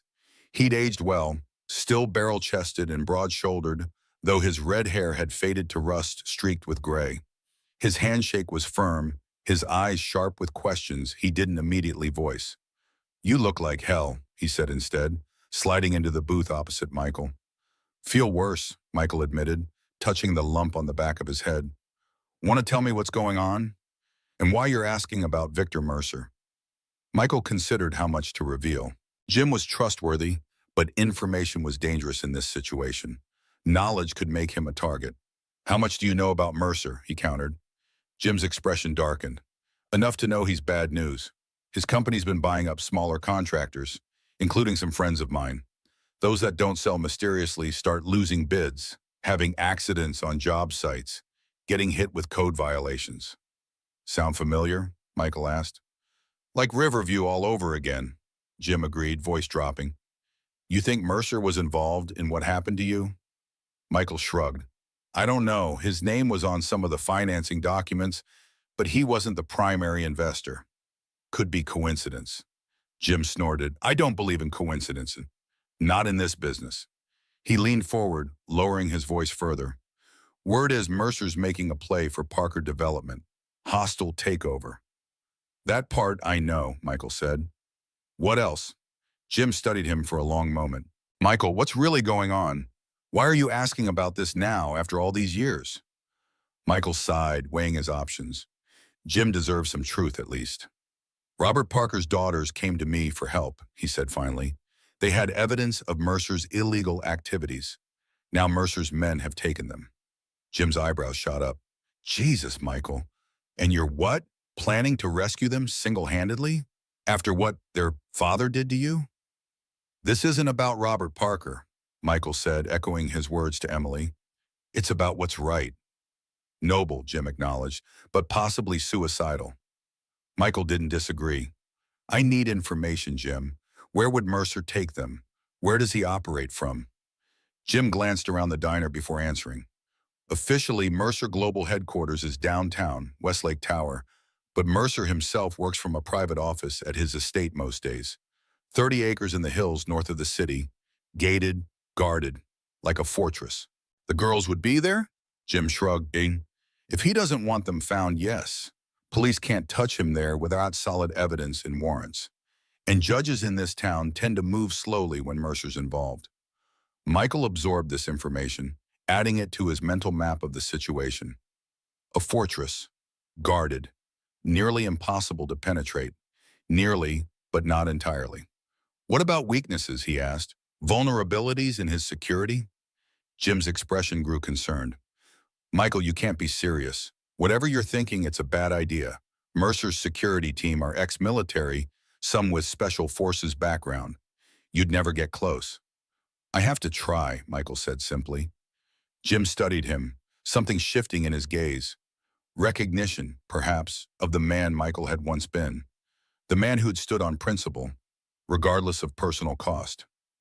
"There might be a way," he said reluctantly. "Not to get in, but to get Mercer out." Michael leaned forward. "I'm listening." "Mercer's hosting a charity event tomorrow night. Children's Hospital fundraiser at the Grand Hotel downtown. He never misses it. Big publicity opportunity, lots of potential investors, and politicians present. And security? Tight, but not fortress level. Hotel security plus his personal detail." Michael's mind raced with possibilities. A public venue, multiple exits, crowds for cover. "Could you get me in?" he asked. Jim hesitated, then nodded slowly. "I do maintenance work for the hotel sometimes. Could get you in as part of my crew, but Michael, what exactly are you planning?" "Better you don't know," Michael replied. "Plausible deniability." Jim shook his head, concern evident in his expression. "This is crazy, you know that, right?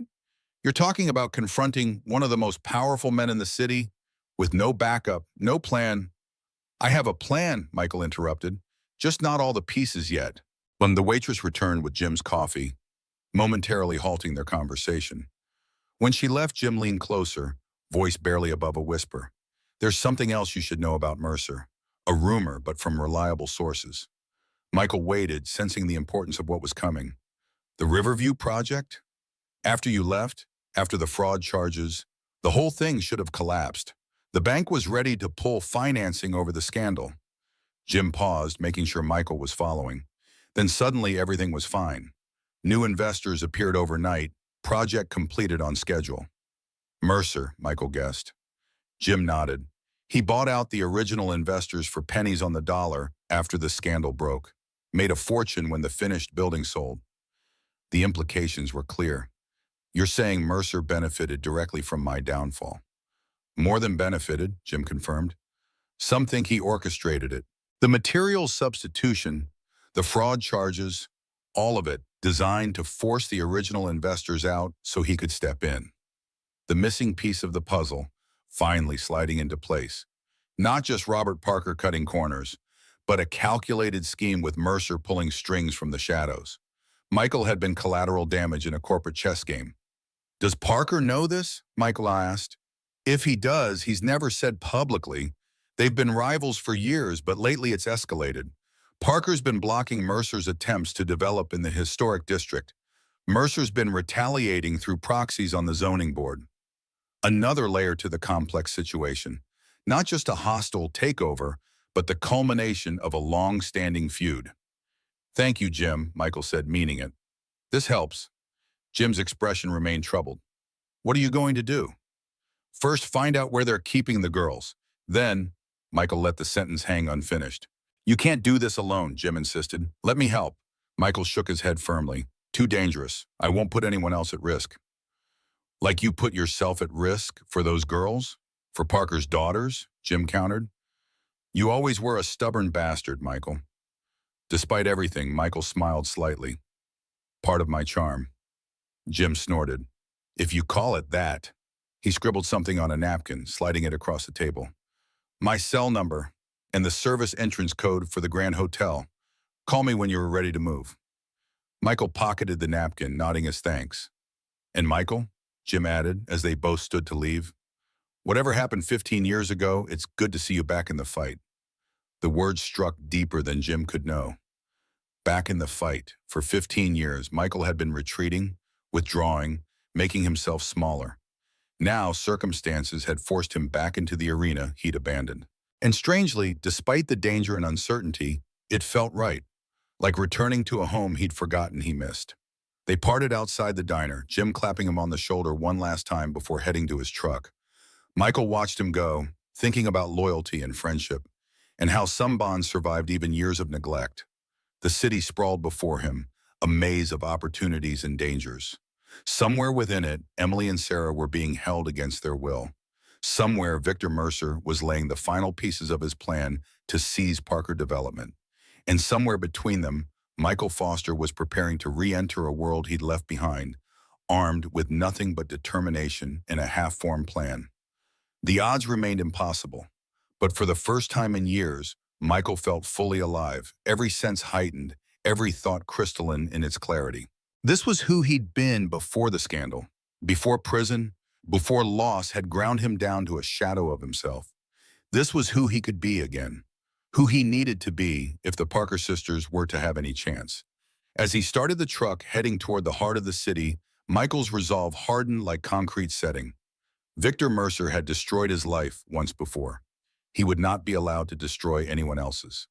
The game had changed. The hunter was about to become the hunted, and Michael Foster was back in the fight. Lakeside Medical Center rose from manicured grounds like a modernist sculpture, all glass and steel and sharp angles designed to impress and intimidate in equal measure.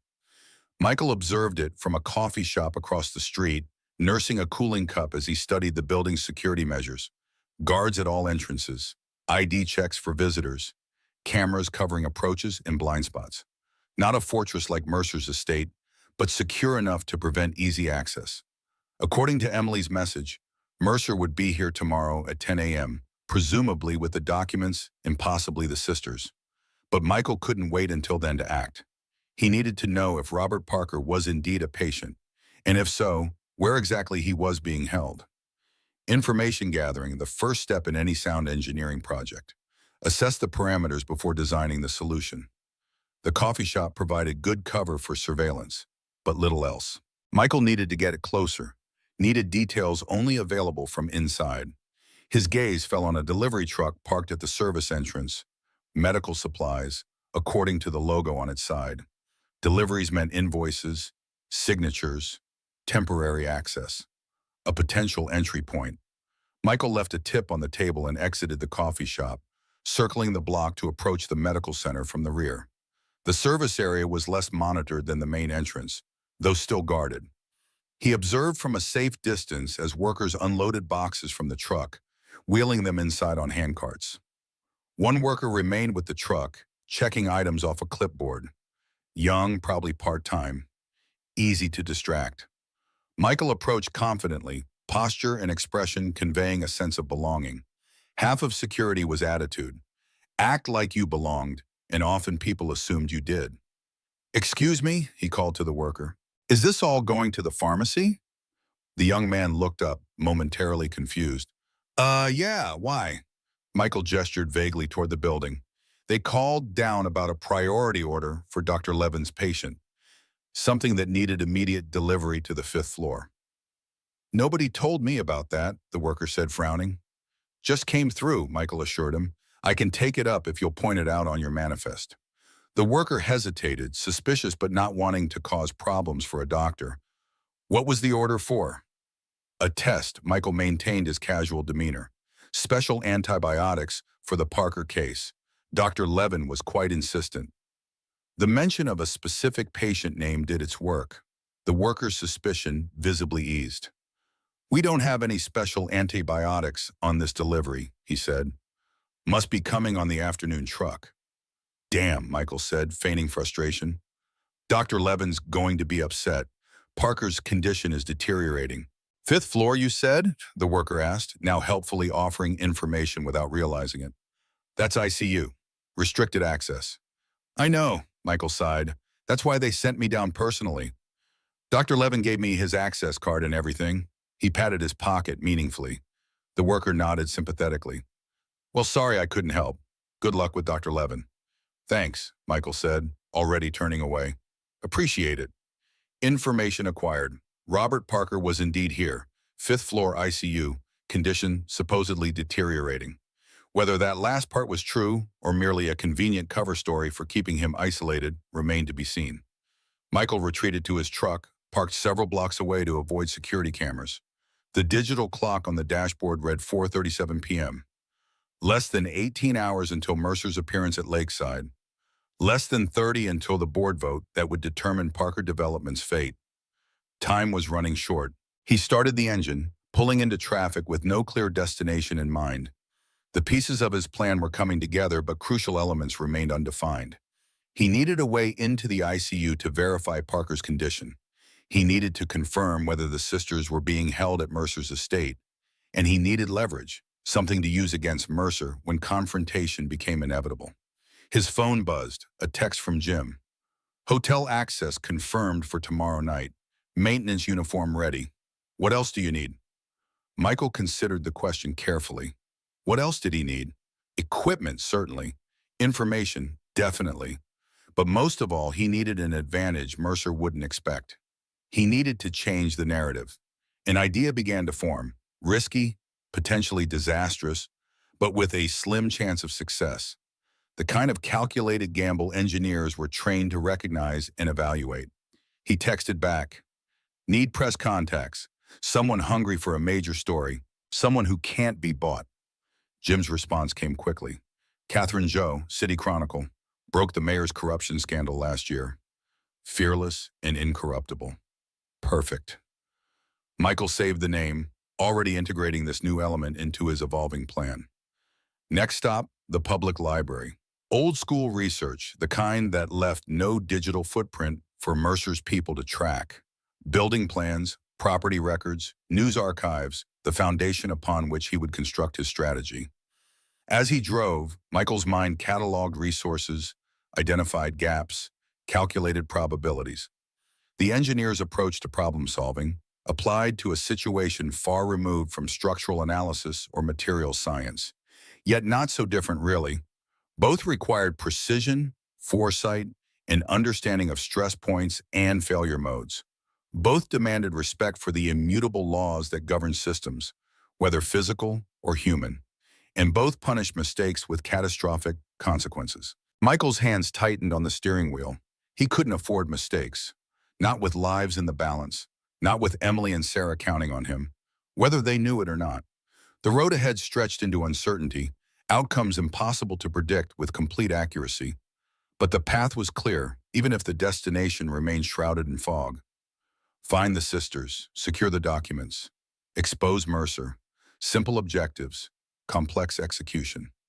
Michael Foster drove toward the library, toward the next phase of his improvised mission, feeling more like himself than he had in 15 years. The disgraced engineer, the failed husband and father, the ex-con living on society's margins, all those identities seemed to recede, replaced by something more essential. A builder, a problem solver, a man who kept his promises and protected those who needed protection, a man with purpose.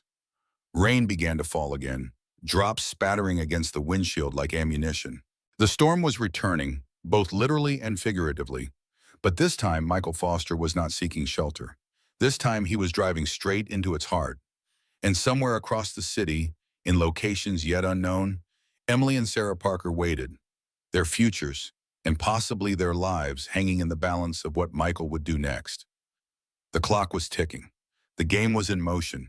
And the man who had spent 15 years running from his past was now racing toward a confrontation that would either redeem him or destroy him completely. There was no middle ground, no margin for error, no room for second thoughts, only forward, only the fight. The library's fluorescent lights hummed overhead as Michael hunched over archived blueprints spread across the reading table. His eyes burned from hours of scrutiny, but his focus never wavered. Around him, the building had gradually emptied as evening deepened, leaving him alone with his research and the occasional librarian passing by with curious glances. Lakeside Medical Center's original construction plans revealed what the glossy brochures didn't: service quarters, mechanical rooms, emergency exits designed for quick evacuation, but equally useful for clandestine entry. Michael's trained eye identified potential weaknesses, noting them on a small pad with the precision of an engineer plotting stress points. But the more valuable discovery lay in the property records for Mercer's estate. The mansion had been built in the 1920s for a lumber baron, expanded in the 1950s, and extensively renovated when Mercer purchased it 15 years ago. The timing hadn't escaped Michael's notice, shortly after the Riverview scandal, when Mercer's fortunes had mysteriously risen. Most interesting were the building permits for an underground extension, officially a wine cellar and storage facility, but the dimensions suggested something more substantial. A secure area, perhaps, a place to hold people who needed to disappear temporarily, a place to hold Emily and Sarah Parker. Michael's phone vibrated against the table. Jim. Got you a meeting with Catherine Zhou, the text read. Tomorrow, 7 a.m., the Beanery on Westlake. Early, but that worked in Michael's favor. He needed to move quickly, set pieces in motion before confronting Mercer at the charity event tomorrow night. He texted back a simple thanks and returned to his research, this time focusing on news archives related to Victor Mercer. The pattern that emerged was subtle but unmistakable. Companies that opposed Mercer suffered accidents, key executives faced sudden scandals, projects fell through due to unforeseen complications. Nothing directly traceable to Mercer, yet the beneficiary was always the same. Just like Riverview, just like Michael's own downfall. By the time the library announced its imminent closing, Michael had what he needed, enough information to formulate a plan that, while still dangerously incomplete, offered at least a fighting chance. He gathered his notes, carefully wiping away any trace of his research. As he left the building, the night air hit him with unexpected chill, reminding him he hadn't eaten since the diner with Jim. His body's needs had seemed irrelevant compared to the task at hand, but he recognized the danger of depleting his resources further. Physical weakness could compromise what little advantage he possessed. A 24-hour diner provided fuel. Simple, functional, consumed without tasting. Michael's mind remained fixed on the challenges ahead, breaking them down into sequential problems to be solved. First, verify Robert Parker's condition at Lakeside Medical Center. Second, confirm the sister's location at Mercer's estate. Third, meet with Catherine Zhou, the reporter, to establish a failsafe. Fourth, prepare for the charity event confrontation, each step fraught with obstacles, each potentially fatal if mishandled. The motel room he secured for the night was as anonymous as he could find. Cash payment, false name, location on the edge of the city, where questions were minimal and privacy valued. The bed remained untouched as Michael spread his notes across the small desk, refining his approach until the first gray light of dawn seeped through thin curtains. Sleep was a luxury he couldn't afford. Not with lives at stake, not with time running out. He showered quickly, the cold water shocking his system into alertness. His reflection in the mirror revealed a man transformed by purpose, eyes clear despite exhaustion, jaw set with determination, posture straightened from its habitual defensive hunch. The years of defeat had fallen away, revealing the man he'd been before life had broken him. Or perhaps revealing the man he'd always been, beneath the accumulated layers of failure and regret.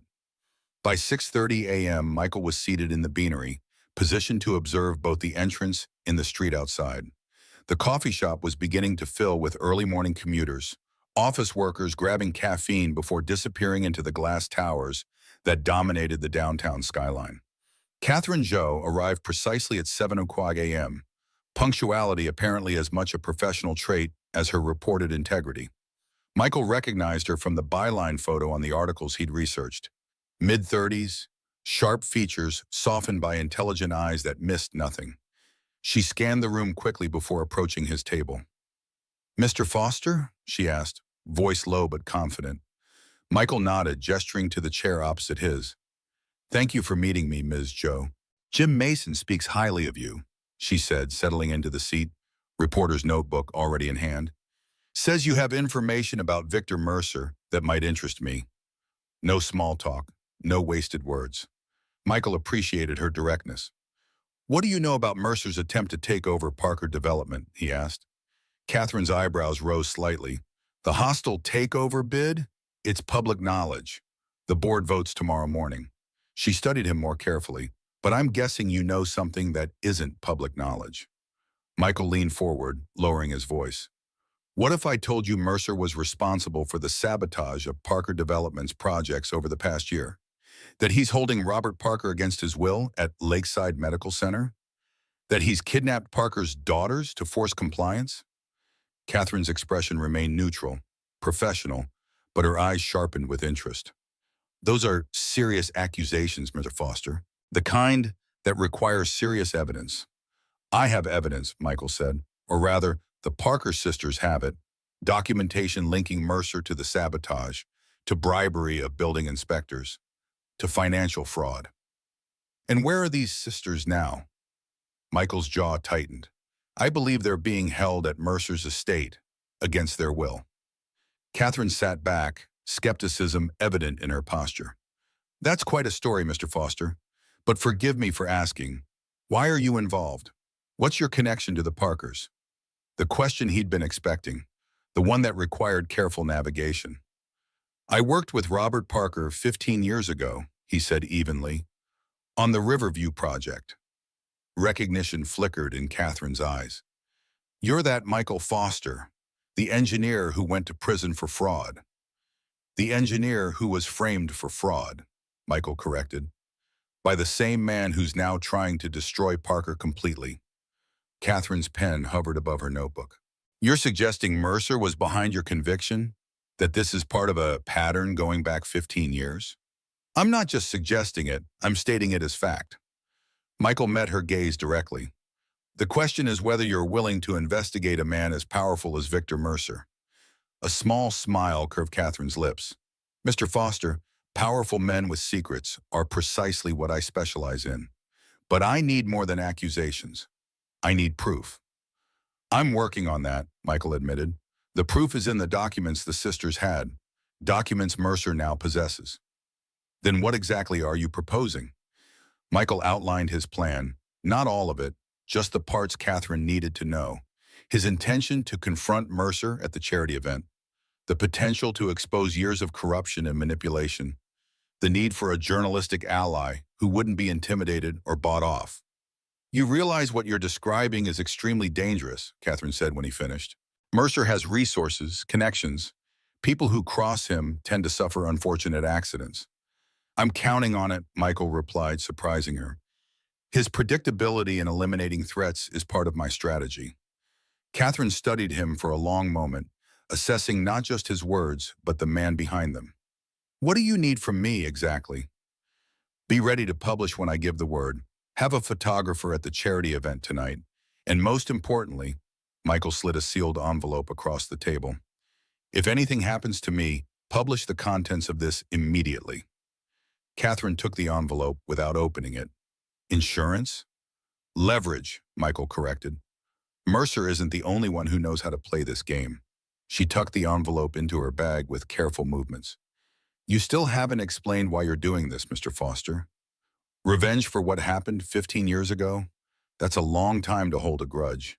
This isn't about revenge, Michael said, the words emerging with a conviction that surprised even him.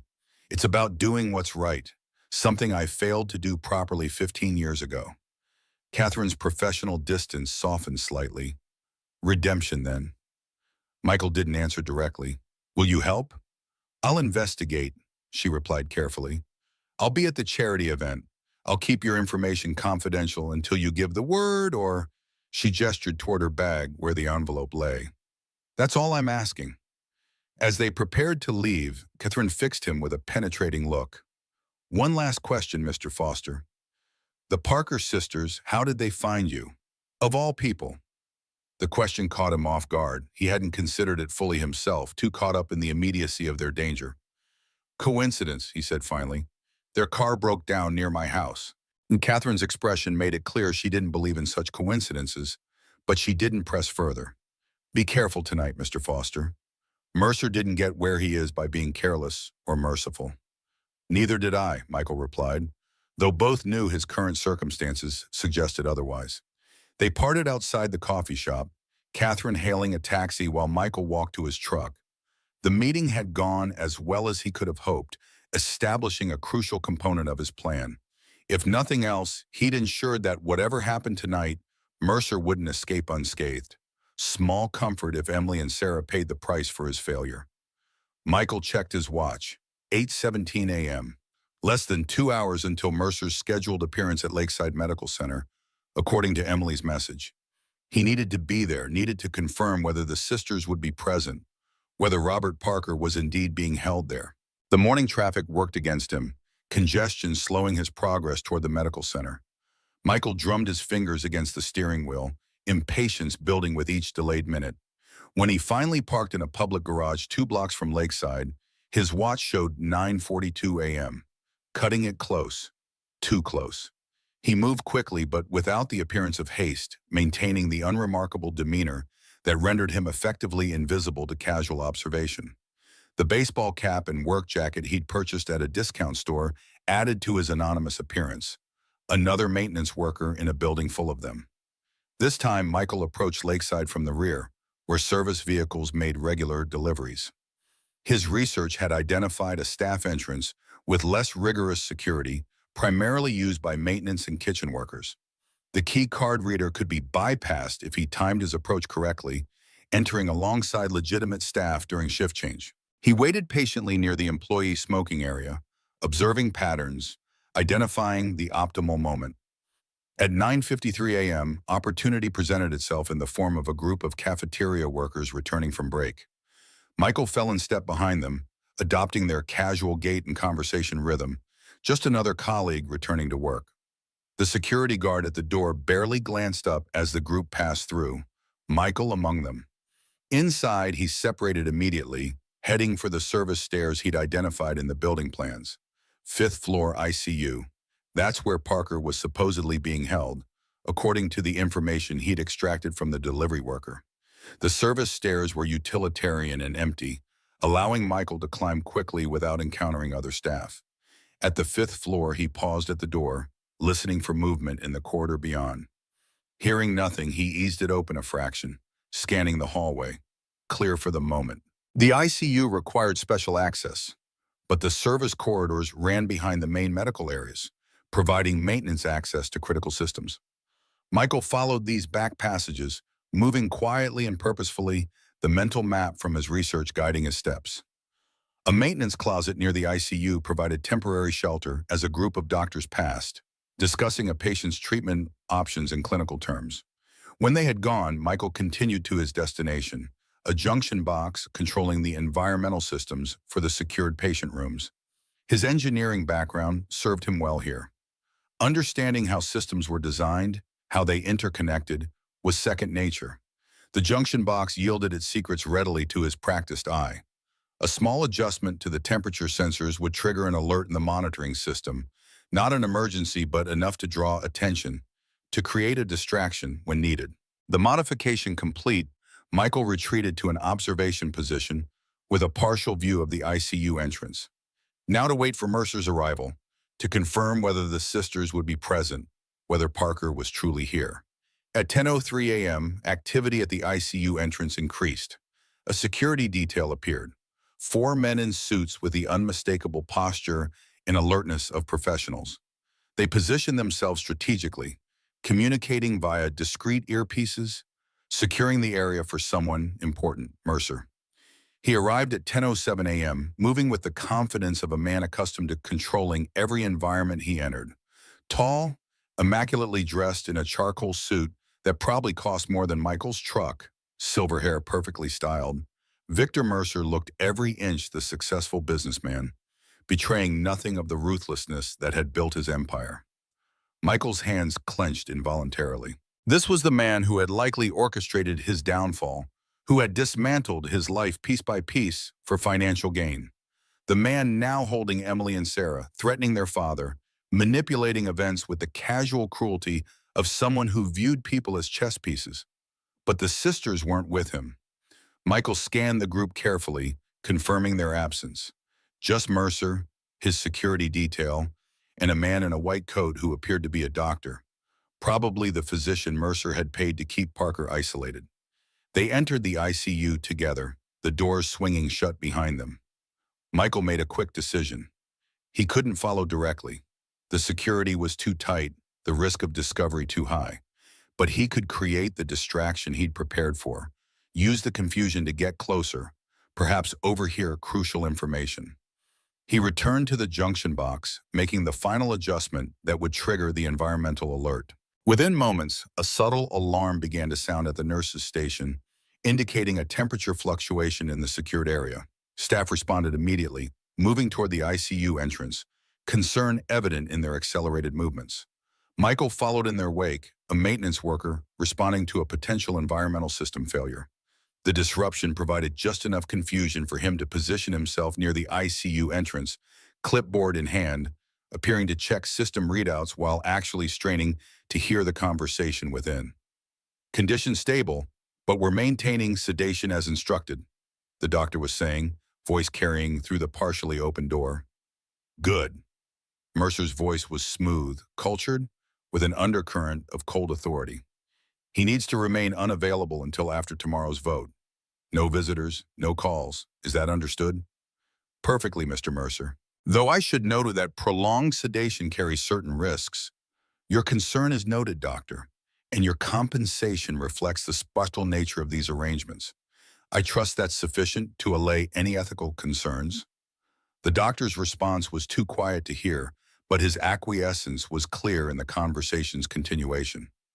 The daughters? Mercer asked. No change in their status. They're secure at the estate, as you ordered. Confirmation. Emily and Sarah were indeed being held at Mercer's estate, just as Michael had suspected.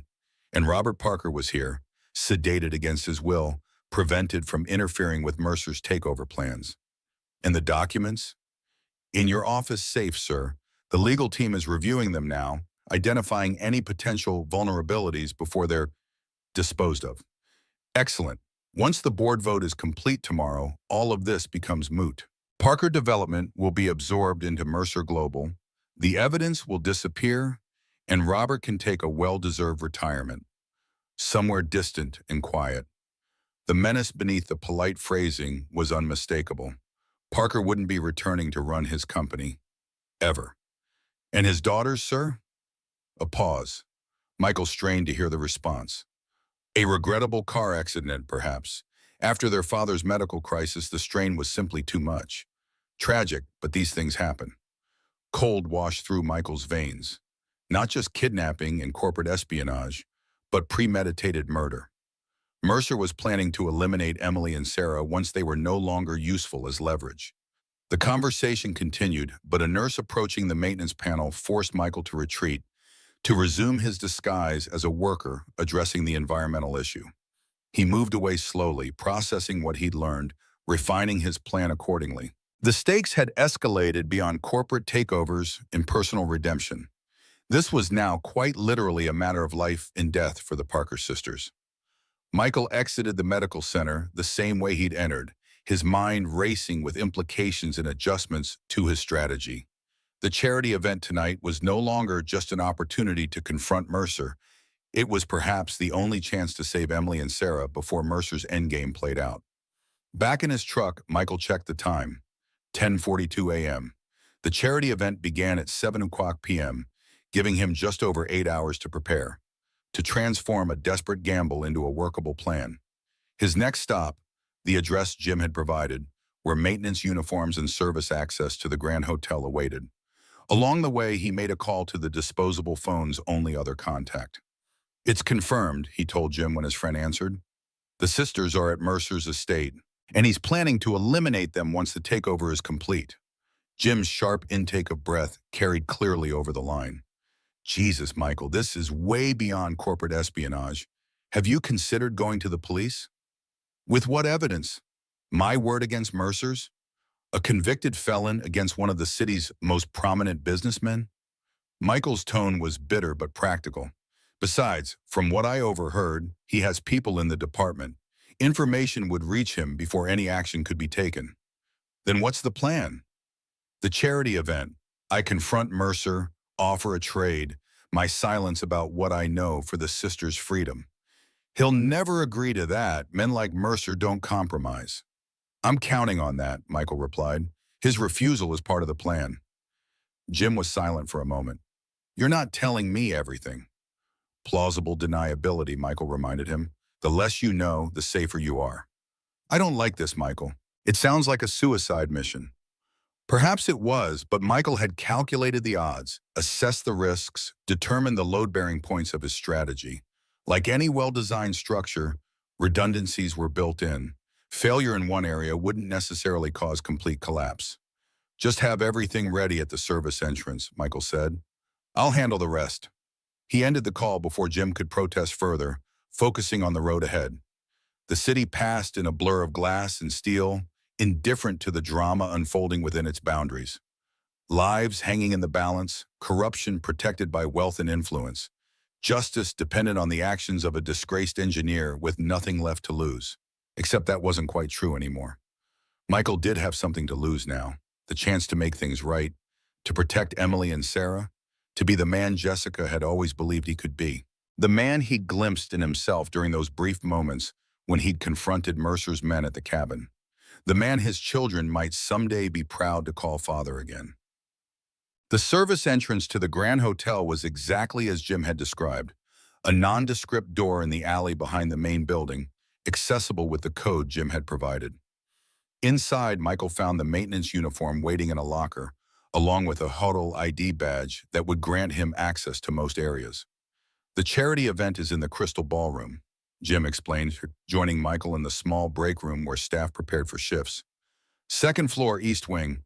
Security will be checking invitations at the main entrance, but service staff can access through the kitchen and side corridors." Michael nodded, adjusting the uniform, slightly large but passable. "Mercer's security detail?" "Already here, sweeping the place. 4 men with him personally, others positioned throughout the venue. They're professional, Michael. Ex-military or intelligence from the look of them." "Expected," Michael said, tucking a small tool into his pocket.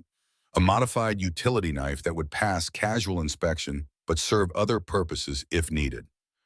What about Catherine Joe? Is she on the guest list? Press credentials. She'll be covering the event for the City Chronicle, usual society page stuff. Her photographer, too. Good. All pieces moving into position. You still haven't told me what you're planning, Jim said, concern evident in his expression. Michael clasped his friend's shoulder. Better that way, but I need one more favor. Name it. If anything happens to me tonight, there's a letter in my truck. Glove compartment. Make sure my kids get it. Jim's face paled slightly. Michael? Just a precaution, Michael assured him, though both knew it was more than that. Loose ends need tying, regardless of outcomes. For a moment, Jim looked like he might argue further, might try to dissuade Michael from whatever dangerous course he'd set. But something in Michael's expression must have communicated the futility of such efforts. I'll make sure they get it, Jim promised quietly. They parted with a handshake that carried the weight of years, of friendship tested and proven, of shared hardships and mutual respect. Whatever happened tonight, Michael knew he had at least one person in his corner, one witness to the man he'd been and the man he was trying to become again. The hours before the event passed in methodical preparation. Michael familiarized himself with the hotel layout, identifying exits, service corridors, security camera positions. He observed staff patterns, noting how waiters and maintenance workers moved through spaces, when they were noticed and when they became effectively invisible. By 6:30 p.m., guests had begun to arrive, men in expensive suits, women in designer gowns, the elite of the city gathering to demonstrate their philanthropy while networking and securing business advantages. Michael watched from service areas, a shadow among shadows, waiting for his target to appear. Mercer arrived at 7:15 p.m., fashionably late, making an entrance designed to draw attention. Cameras flashed, conversations paused, heads turned. He moved through the crowd with practiced charm, shaking hands, exchanging pleasantries, the benevolent titan of industry supporting a worthy cause. Michael's jaw clenched at the performance. How many lives had this man destroyed with his ruthless ambition? How many families shattered, careers ruined, dreams crushed beneath the wheels of his corporate machine? Catherine Joe was present as promised, working the room with professional skill, notebook in hand, photographer circulating to capture key moments. Her eyes met Michael's briefly across the ballroom, a subtle nod confirming their arrangement. Michael continued his maintenance worker routine, adjusting thermostats, checking fixtures, gradually working his way closer to Mercer's position without drawing attention. Patience was essential, timing critical. The confrontation needed to occur when conditions were optimal, when witnesses were present, but intervention would be delayed. The opportunity came during the formal dinner portion of the evening. Mercer was seated at the head table, surrounded by city officials and prominent donors. Security positioned discreetly but attentively nearby. The room's attention focused on the stage, where the hospital director was delivering a speech about the children's wing the event was funding. Michael approached from a service door, maintenance clipboard in hand, moving with purpose toward the electrical panel near Mercer's table. The security detail noted his presence but dismissed him as non-threatening, just another hotel worker performing routine duties. He positioned himself within earshot of Mercer, pretending to check connections while actually waiting for the speech to conclude. When applause filled the room, providing cover for conversation, Michael made his move. Mr. Mercer, he said quietly, turning to face the businessman directly, we need to talk about Emily and Sarah Parker. Mercer's reaction was minute but revealing, a slight widening of the eyes, a barely perceptible tenting of his shoulders. Recognition, then recalibration. Do I know you? He asked, voice pleasant but eyes cold as winter. Michael Foster. We have mutual acquaintances in the construction industry. The name registered immediately. Mercer's expression shifted from polite inquiry to sharp assessment. Ah, yes, the engineer from the Riverview project. I heard you'd fallen on hard times. His tone carried practiced sympathy that didn't reach his eyes. Though I'm confused why you're approaching me about the Parker sisters. Family friends of yours? Recent acquaintance, Michael replied evenly. Currently guests at your estate, against their will. Mercer's security detail had noticed the exchange, one man moving closer, hand discreetly touching his earpiece. Time was limited. That's a serious accusation, Mr. Foster, and completely unfounded. Mercer's smile remained fixed, his voice lowered to avoid nearby guests overhearing.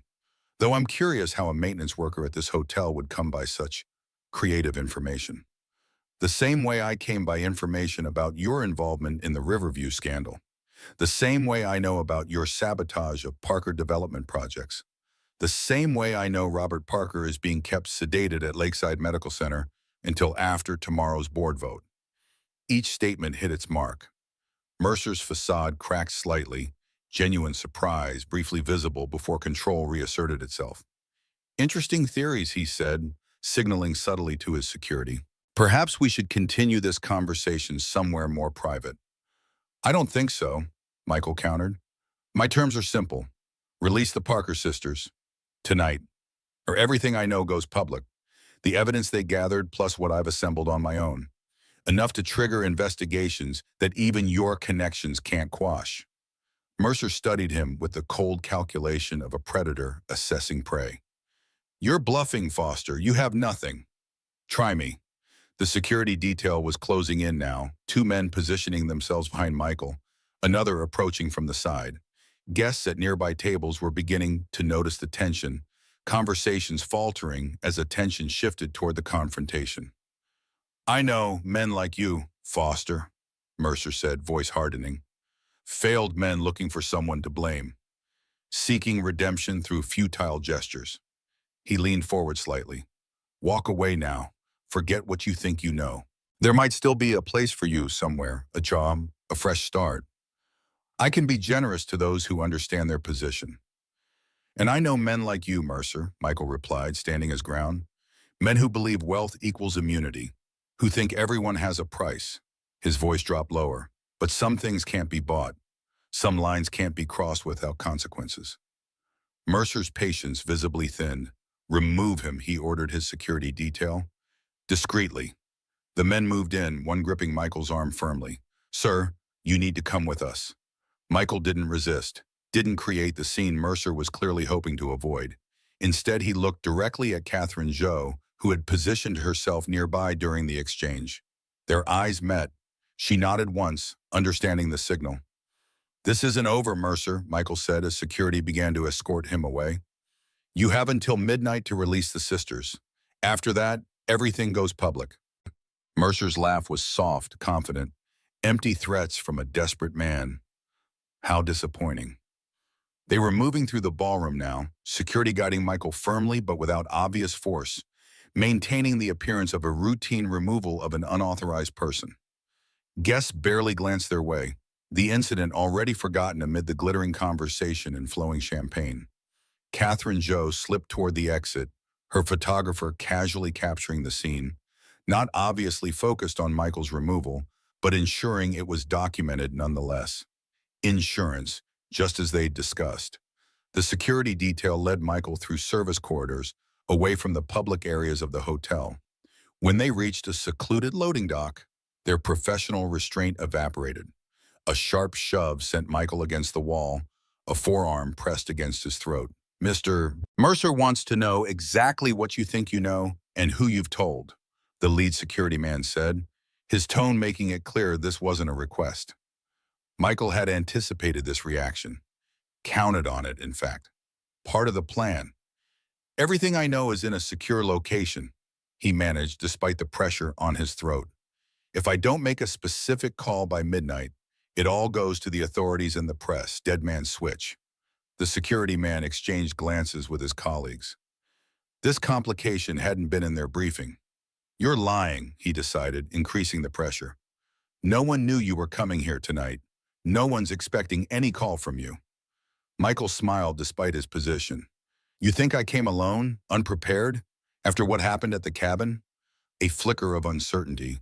They hadn't expected him to know about the cabin assault. Information compartmentalization. These men had been told only what Mercer deemed necessary for their current task. The lead man stepped back slightly, reassessing. What exactly do you want? I told Mercer, release the Parker sisters. Tonight. Not going to happen. Then I guess we all have a problem. The security man's face hardened. No, Foster, you have a problem.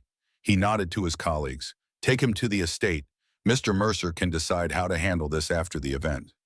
Exactly as Michael had predicted. Exactly as he'd planned. They bound his wrists with plastic zip ties, efficient and practiced.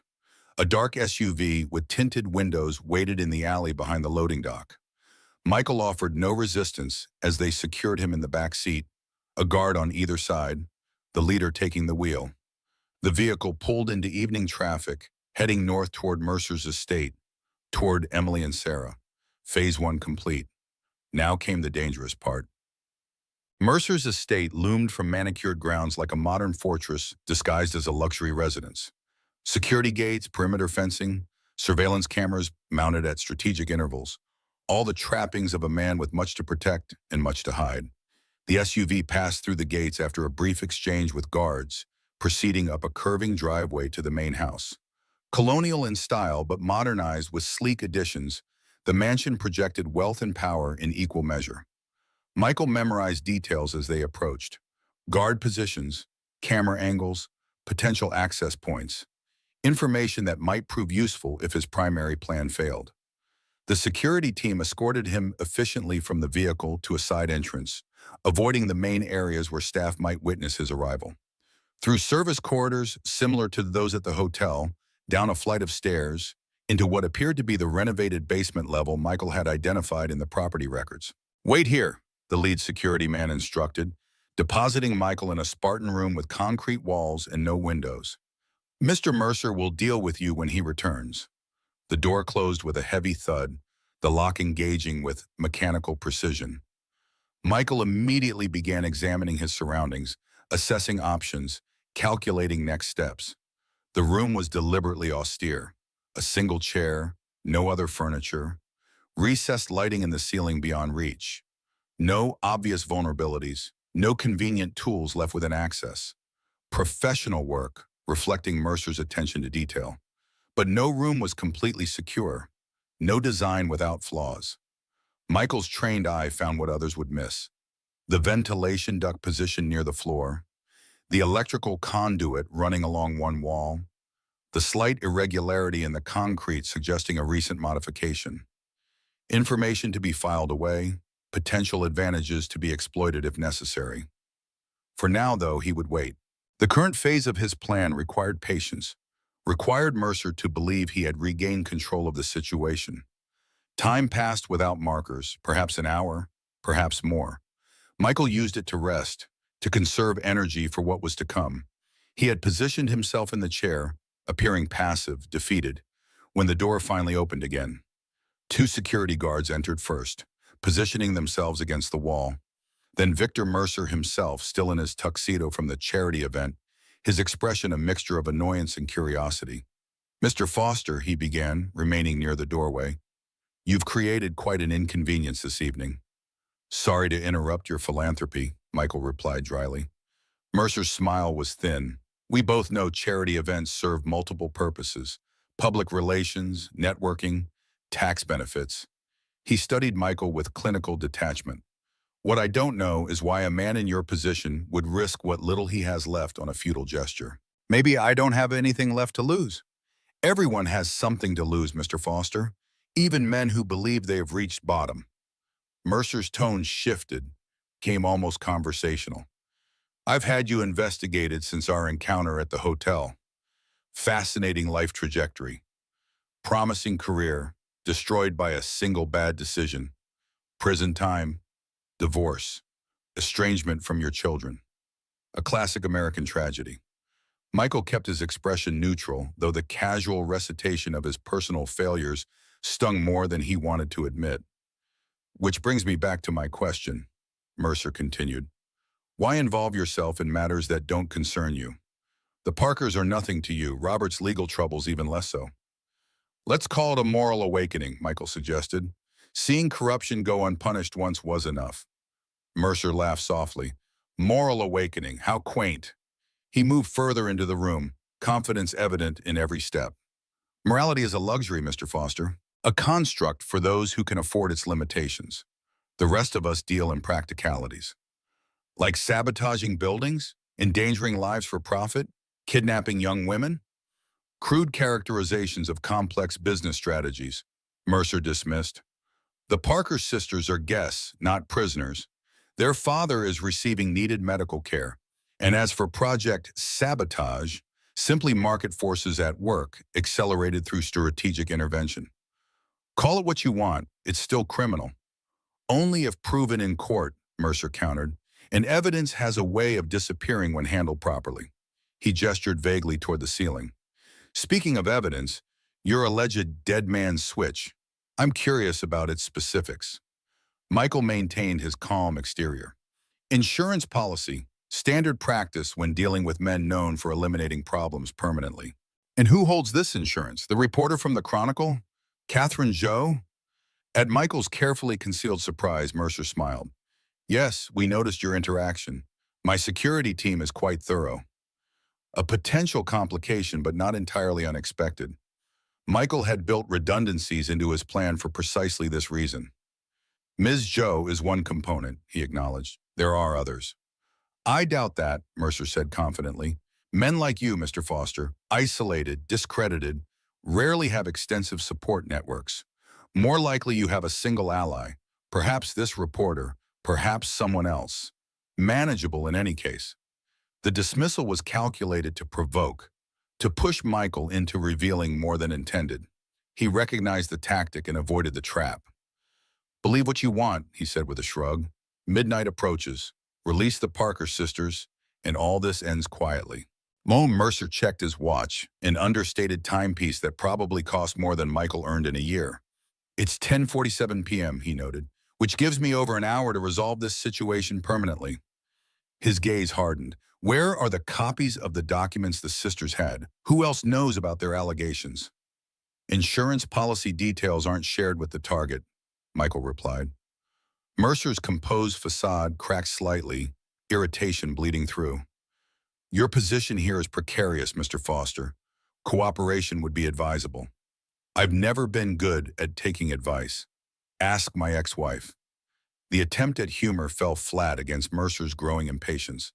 He nodded to one of the security guards who stepped forward, cracking his knuckles with deliberate menace. Physical persuasion is crude but effective, Mercer said, his tone suggesting he was discussing something as mundane as weather patterns. I prefer to resolve this civilly, but time constraints necessitate efficiency. Michael tensed involuntarily, preparing for the coming assault. Not part of the plan, but adaptable within acceptable parameters. The guard had taken just one step when a knock at the door interrupted the proceedings. Mercer turned, clearly annoyed by the timing. What is it? He demanded as another security staff member entered. Sir, there's a situation upstairs, the man reported, glancing uneasily at Michael. The Parker sisters are requesting to speak with you, urgently. Mercer's eyebrows rose in surprise. Are they indeed? How unexpected. He considered for a moment. Bring them down. Perhaps seeing Mr. Foster's predicament will encourage more cooperative behavior all around. The guard nodded and departed. Mercer turned back to Michael, something like triumph in his expression. A fortunate development, he observed. Now we can address all variables simultaneously. Michael said nothing, maintaining his outward calm while internally recalculating. This was an unexpected acceleration of his timeline, forcing adjustments to his strategy. The sisters' involvement introduced both opportunities and complications. Minutes later, the door opened again. Emily and Sarah Parker were ushered in, both appearing tired, but physically unharmed. Their expressions shifted from apprehension to shock when they saw Michael. You, Emily breathed, clearly struggling to process his presence. Mr. Foster has been quite busy on your behalf, Mercer informed them, watching their reactions carefully, though his efforts have proven somewhat misguided. Sarah's gaze moved between Michael and Mercer, confusion evident. I don't understand. Why is he here? Apparently attempting a heroic rescue, Mercer said, his tone mocking. Though like most heroics, it's been long on drama and short on results. Emily stepped forward slightly, addressing Michael directly. You came looking for us, after what happened at the cabin? Michael nodded once, not trusting himself to speak. Seeing them alive, unhurt, sent relief washing through him so powerfully it threatened his carefully maintained composure. How touching, Mercer interjected. A failed engineer trying to redeem himself through misplaced chivalry. He turned to the sisters. Now, I believe you requested this meeting. What was so urgent it couldn't wait until morning? Emily straightened, gathering herself visibly. We want to make a deal. Mercer's eyebrows rose. A deal? You're hardly in a position to negotiate, Miss Parker. We know where the original documents are, she continued, undeterred. The ones in your safe are copies, incomplete copies. A calculated risk. Michael could see it in her posture, in the slight tremor in her voice. A desperate gamble born of limited options. Mercer's interest sharpened visibly. Go on. Release our father from Lakeside. Stop the sedation. Let him attend the board meeting tomorrow. In exchange, we'll tell you where to find the originals. Why would I agree to this when I could simply extract the information through less pleasant means? Mercer asked, gesturing toward the security guards. Because the documents are secured with a time-release mechanism, Sarah interjected. If we don't enter specific codes at specific times, they automatically go to multiple recipients, law enforcement, media, regulatory agencies. A bluff. Michael recognized it immediately, but a good one, playing on Mercer's known paranoia about evidence. Mercer studied them with narrowed eyes, calculating risks, assessing truthfulness. And Mr. Foster's role in all this? He has nothing to do with the documents, Emily said quickly. We barely know him. Yet he risked everything to help you, Mercer noted. Curious behavior for mere acquaintances. We stayed at his house during the storm, Sarah explained. He was kind to us, that's all. Mercer paced slowly, considering their offer, searching for deceptions or traps. Michael remained silent, watching the interaction unfold, noting how the sisters maintained eye contact, how they stood together presenting a unified front despite their fear. A partial concession might be possible, Mercer finally said. Your father could attend the board meeting, under supervision. His medical treatment would be adjusted accordingly. He paused deliberately. But first, I need verification. Some proof these original documents exist. Emily reached slowly into her pocket, withdrawing a folded paper. This is a sample, a list of shell companies used to channel funds for the sabotage operations. Account numbers, dates, amounts. Mercer took the paper, examining it with growing concern. This is detailed, specific. He looked up sharply. How many copies exist? Just the originals, Emily assured him, which you'll get once our father is released. The negotiation was delicate, balanced on the edge of credibility. Michael watched Mercer's expressions, the micro-adjustments revealing his internal calculations. The businessman was adapting, modifying his strategy in real time based on new information, exactly as Michael had anticipated he would. Very well, Mercer decided, a reasonable compromise. Your father will be present at tomorrow's board meeting. His medical treatment will be adjusted to ensure coherence. Upon verification of the original documents' recovery, you'll all be free to go. The lie was smooth, believable, delivered with practiced sincerity. Michael had expected nothing less. And Mr. Foster? Emily asked, glancing his way. Mercer waved dismissively. A separate matter, unrelated to our arrangement. He's part of the deal, Sarah insisted, surprising everyone with her firmness. His freedom for the documents. Non-negotiable. Mercer's expression hardened momentarily before smoothing into calculated reasonableness. If you insist, though I'm curious about this loyalty to a man you claim to barely know. It's called basic human decency, Emily replied. Something you might not recognize. The barb landed, drawing a cold smile from Mercer. Charming. Your father's daughter indeed. He tucked the paper into his pocket. We have an agreement then. I'll make arrangements for Robert's treatment to be adjusted immediately. By morning, he should be sufficiently recovered to attend the board meeting. We'll need verification, Emily stated, before we reveal the document's location. Of course, you'll speak with him by phone once he's conscious. Mercer turned to his security staff. Escort our guests back to their rooms. Ensure they're comfortable but secure. As the guards moved to comply, Emily caught Michael's eye one last time. Something passed between them. Acknowledgement, perhaps. understanding, a shared recognition of the dangerous game being played. Then they were gone, the door closing heavily behind them. Mercer remained studying Michael with renewed interest. Fascinating dynamic. They barely know you, yet risk their negotiating position to ensure your safety. He tilted his head slightly. What did you do to inspire such loyalty in so short a time? Treated them like human beings, not commodities, Michael replied simply. Ah, yes, basic human decency. How novel. Mercer straightened his already immaculate cuffs. Well, Mr. Foster, it seems your situation has improved considerably thanks to the Parker sisters' intervention, though I remain curious about your alleged insurance policy. Better it stays that way, Michael suggested. Insurance works best when it's never needed.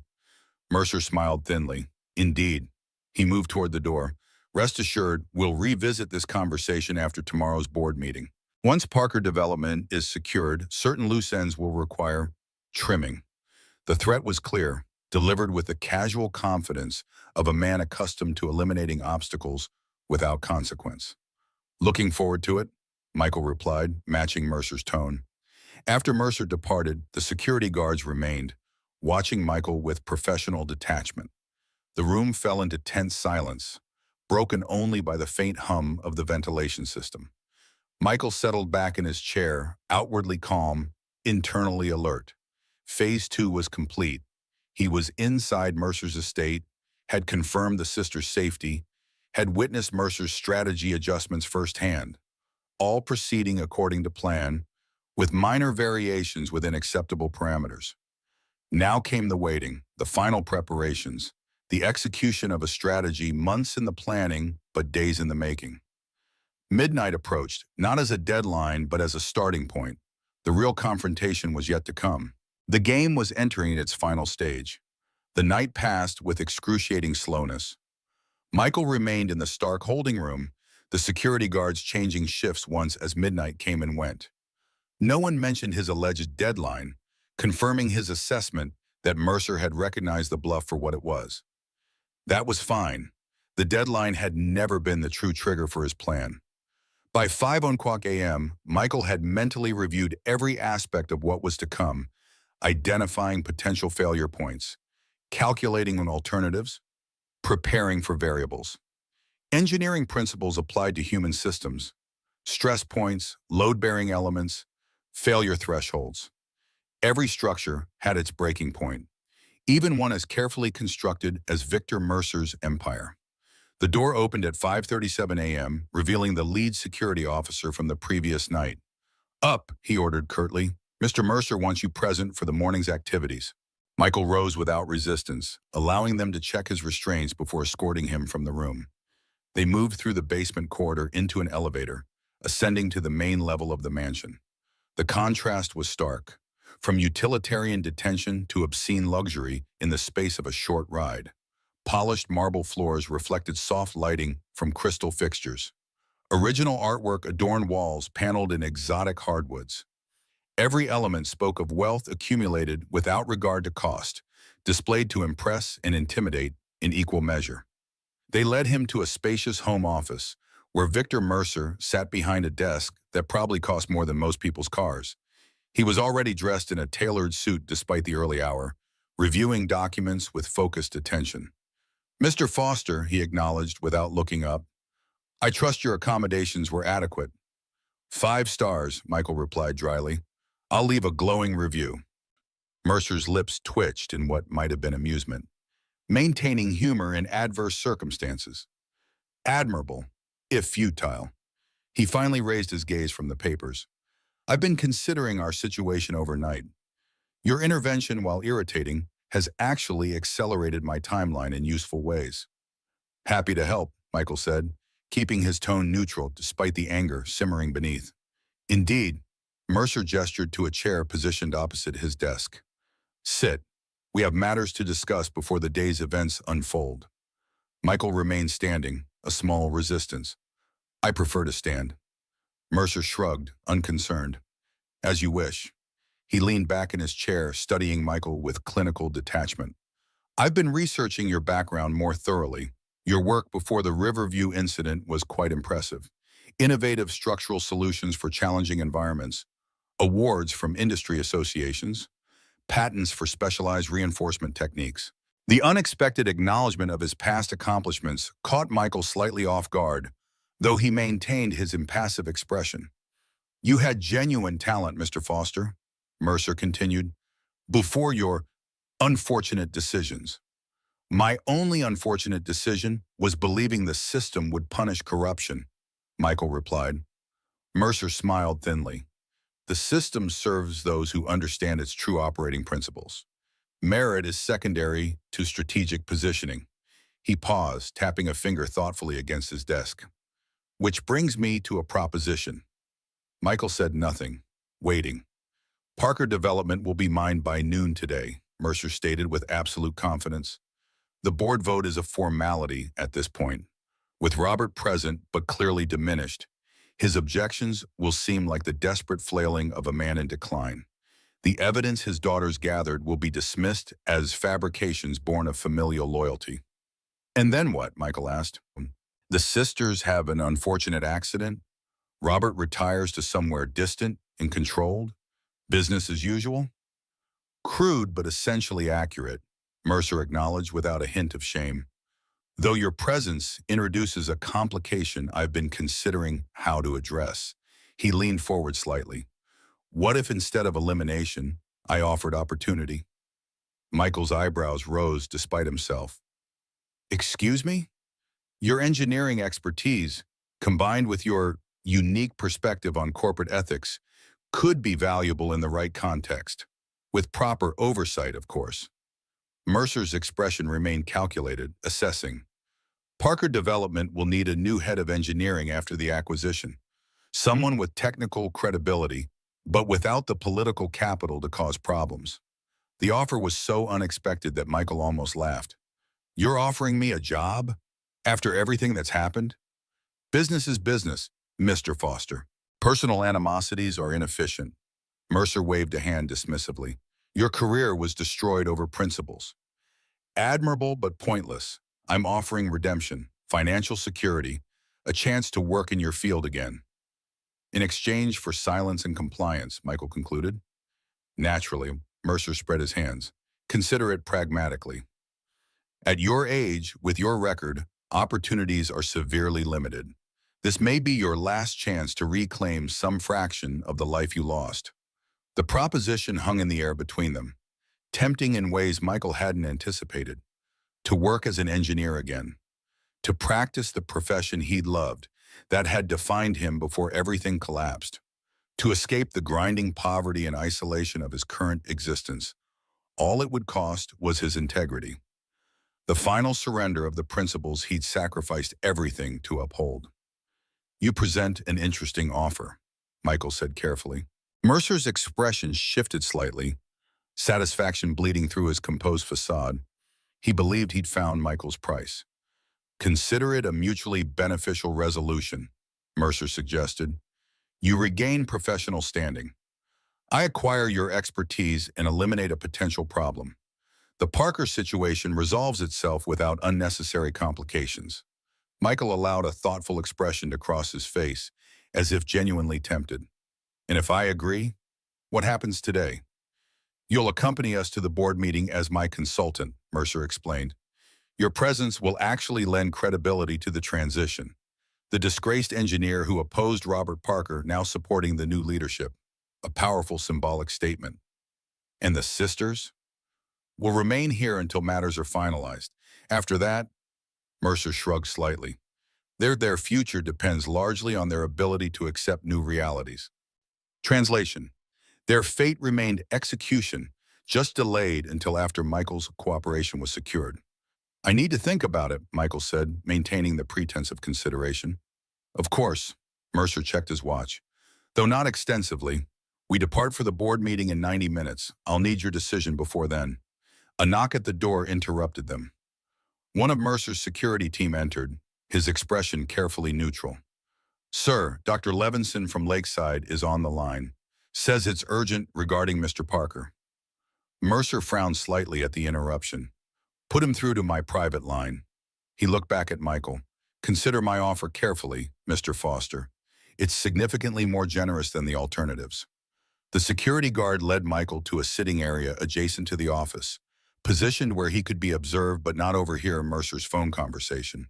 Through the partially open door, Michael could see Mercer's expression darken as he listened to the caller, his posture stiffening with what appeared to be concern. Something unexpected, a complication in Mercer's carefully orchestrated plan, potentially useful. After a brief but intense conversation, Mercer hung up and summoned the security leader. "Change of plans," he said, voice tight with controlled anger. "Parker's condition has destabilized. The doctor is concerned about reducing his sedation as scheduled. We need to adjust our approach for the board meeting." The security man nodded. "What do you need, sir?" "Bring the daughters to my office immediately and prepare the helicopter for departure in 30 minutes instead of 90. As the man hurried to comply, Mercer's gaze shifted to Michael, calculation evident in his expression. "Unexpected developments, Mr. Foster. It seems our timeline has compressed." "Medical complications?" Michael asked, feigning ignorance. "Nothing significant," Mercer dismissed, though his tone suggested otherwise. "Simply requiring adjustments to our schedule." He gestured Michael back into the office. "Your decision has become more urgent as well. Are you with us or against us?" Before Michael could respond, the office door opened again. Emily and Sarah Parker were escorted in, both looking tired but composed. Their expressions registered surprise at seeing Michael present, though they quickly masked it. "Good morning, ladies," Mercer greeted them with artificial pleasantness. "I'm afraid we have a slight complication with your father's recovery. His doctor advises against reducing sedation as rapidly as planned." "What does that mean?" Emily asked, suspicion evident in her tone. "It means he won't be attending the board meeting in person after all," Mercer explained. "However, we can arrange a video conference connection from his hospital room, allowing him to participate remotely. A reasonable accommodation given his medical condition." Sarah's eyes narrowed. "That wasn't our agreement." "Circumstances change, Miss Parker. We adapt." Mercer's tone hardened slightly. "The alternative is proceeding without his input entirely, which I assume you'd find even less acceptable." The sisters exchanged glances, some unspoken communication passing between them. "We need to speak with him first," Emily insisted, "to verify his condition ourselves." "Arrangements are being made for exactly that," Mercer assured them. "You'll speak with him before the meeting, confirming his ability to participate." He checked his watch again. "Now, regarding the original documents you mentioned, time has become somewhat pressing. Their location, please." Another exchanged glance between the sisters, another moment of silent communication. "After we speak with our father," Emily stated firmly, "not before." Mercer's patience visibly thinned. "Ms. Parker, my goodwill has limits. The board meeting begins at 9 a.m. It's now 6:12. Logistics require certain sequences to be maintained." "Our father first," Sarah repeated, standing her ground. "That was the agreement." Michael watched the exchange with careful attention, noting the subtle power dynamics at play. The Parker sisters presented a united front, leveraging their only advantage, the supposed location of original documents that may or may not actually exist. Mercer, despite his dominant position, was constrained by time and his desire to maintain the appearance of legitimate business proceedings, a stalemate that worked in Michael's favor. Every minute of delay, every complication in Mercer's schedule served his broader strategy. Mercer finally relented with visible annoyance. "Very well. The call to your father is being arranged now. After you've spoken with him and verified his condition, you will immediately provide the document's location. Is that clear?" Both sisters nodded, maintaining their composed facades despite the obvious tension. "Excellent." Mercer turned to Michael. "And your decision, Mr. Foster?" Time grows short for deliberation. All eyes turned to Michael, Mercer expectant, the sisters confused by the context they'd missed. "Mr. Mercer has offered me a position," Michael explained to Emily and Sarah. "Head of engineering at Parker Development after the acquisition, in exchange for my cooperation today." Understanding dawned in Emily's eyes, followed quickly by something that looked like betrayal. "And you're considering it?" she asked, voice carefully neutral, but eyes communicating deeper hurt. Michael met her gaze directly. 15 years is a long time to spend in the wilderness. a chance to work as an engineer again. He let the sentence trail off, implication clear. A pragmatic choice, Mercer commented approvingly. Ms. Parker, surely you can appreciate the practical considerations at play. We all must adapt to changing circumstances. Emily's expression hardened, disappointment evident. I thought you were different. It's people rarely are, Mercer observed. Self-interest ultimately governs most decisions, regardless of initial posturing. The intercom on Mercer's desk buzzed, interrupting the tense exchange. Sir, Lakeside Medical Center is on the line for the video call with Mr. Parker. Put it through to the main screen, Mercer instructed, gesturing toward a large display mounted on the office wall. The screen illuminated, showing a hospital room where Robert Parker lay in a bed, looking pale and drawn but conscious. A doctor stood nearby, monitoring equipment. Dad, Sarah exclaimed, moving closer to the screen. Robert Parker's eyes focused with visible effort. Sarah? Emily, where are you? We're at Mercer's estate, Emily explained quickly. Dad, are you okay? What have they been doing to you?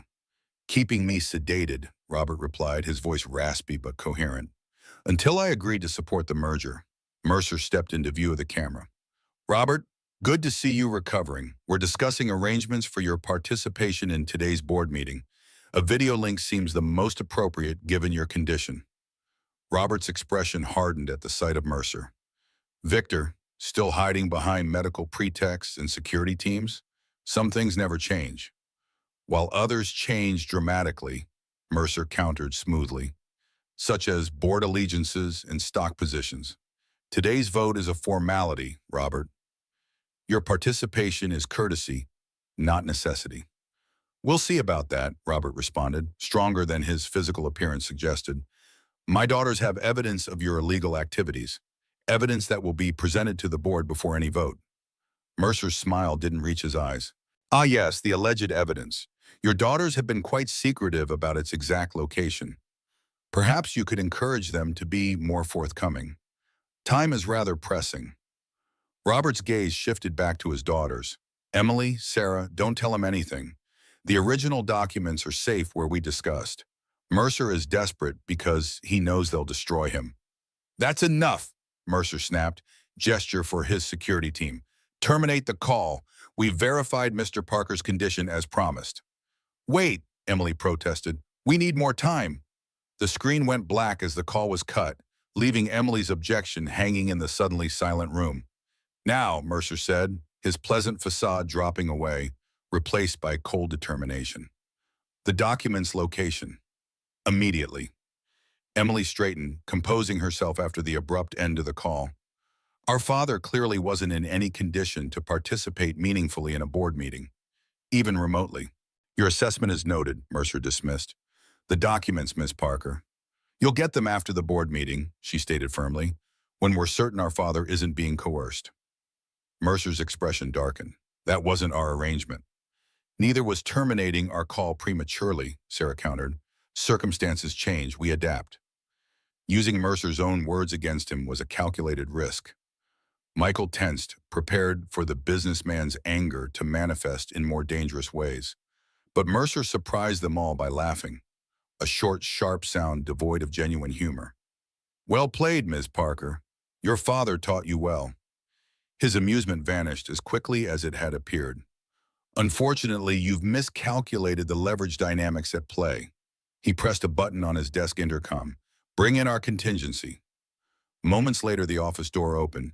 2 security guards entered, escorting a third person between them. Jim Mason, Michael's friend, his face bruised, hands bound before him. Michael's carefully maintained composure cracked. Jim, what the hell? Sorry, Michael, Jim managed, his voice rough. They were waiting at my place when I got home last night. Mercer observed Michael's reaction with clinical interest. As I suspected, your insurance policy had a single point of failure, Mr. Foster. Your only remaining ally. He turned to the Parker sisters. Now the document's location. Real consequences begin immediately. Michael's mind raced, recalculating variables, adjusting plans. Jim's capture was an unexpected complication, but not entirely unprepared for. The question was whether Jim had followed Michael's contingency instructions before being taken. "Leave him out of this," Michael said, moving toward his friend. "He has nothing to do with any of it." "On the contrary," Mercer countered, "Mr. Mason's presence at the hotel last night, his communication with you over the past 2 days, his history as your colleague, all suggest significant involvement." He addressed the sisters again. "The documents. Now, or Mr. Mason experiences firsthand the cost of opposing Mercer Global Industries." Emily's composure wavered visibly, the reality of the threat registering in her expression. "This is between our families. These men aren't part of it." "Everyone who interferes becomes part of it," Mercer stated coldly. "That's a lesson your father never fully appreciated. Actions have consequences beyond intended targets." He nodded to one of the guards, who produced a knife, holding it casually near Jim's bound hands. "Wait," Emily said quickly. "The documents are in a safety deposit box. First National Bank, downtown branch. Box 1147. "The key?" Mercer prompted. "At our father's house. Hidden in his study, behind the third volume of Churchill's History of the English-Speaking Peoples. There's a small compartment in the bookcase." Mercer studied her for a moment, assessing the information's credibility. "Specific details." "Good." He pressed his intercom again. "Team 2, proceed to the Parker residence. Study bookcase, Churchill volumes, third book. Small compartment containing a key. Retrieve immediately." He released the button, turning back to the room's occupants. "Now we wait for verification. Though our departure time remains unchanged, the helicopter leaves in 15 minutes, with or without the key's confirmation." "And Jim?" Michael asked, struggling to keep his voice steady. "Remains here as insurance of your good behavior during the board meeting," Mercer replied matter-of-factly. "Cooperate fully, and he leaves unharmed after proceedings conclude." Another lie transparent in its insincerity. Jim would never be allowed to leave alive, regardless of how events unfolded. Mercer couldn't afford witnesses to his methods, just as he couldn't afford to let Emily and Sarah survive once their usefulness ended, or Michael himself, regardless of whether he accepted the offered position. But Mercer didn't need to know that Michael had anticipated this exact scenario, had planned for it with engineering precision. "You'll never get away with this," Sarah said, the cliché falling flat in the opulent office surrounded by evidence that Mercer had been getting away with similar schemes for years. "But I already have, Ms. Parker," Mercer replied with genuine amusement. "Repeatedly, profitably, and without meaningful consequence." He checked his watch again. "We depart in 12 minutes. I suggest you all use that time to reconcile yourselves to the new reality you'll be facing." He turned his attention to several documents on his desk, dismissing them as effectively as if they'd left the room. Michael moved closer to Jim, examining his friend's injuries while whispering urgently. "Did you send it?" Jim nodded almost imperceptibly. "Last night, before they came." Relief washed through Michael, quickly suppressed to maintain his outward demeanor. The contingency was active. The final phase could proceed as planned. For the next 10 minutes, the room remained in tense silence. Mercer reviewed documents, occasionally making notes. The security guards maintained their vigilant positions. Emily and Sarah stood together, drawing strength from each other's presence. Michael remained near Jim, outwardly defeated, but internally calculating the sequence of events about to unfold. The intercom buzzed again. "Sir, Team 2 reports success. Key retrieved as described." Mercer nodded with satisfaction. "Excellent. Proceed to the bank as soon as it opens. Retrieve the contents of box 1147. He stood, straightening his already immaculate suit. "Time to depart, ladies and gentlemen. The future of Parker Development awaits determination." The procession to the helicopter pad on the estate grounds was conducted with military precision. Security personnel surrounded them, vigilant for any attempt at resistance or escape. Michael noted their formations, their communication patterns, the subtle hierarchies at play. Professional, disciplined, but not infallible. No security system was without vulnerabilities. The helicopter itself was a luxury model, interior appointed with leather seating and expensive finishes. Mercer took the forward-facing position, Emily and Sarah seated opposite him. Michael was placed next to Mercer, where he could be easily observed. As the rotors began their rhythmic acceleration, Michael caught Emily's eye briefly. Something passed between them, not quite understanding, but perhaps recognition.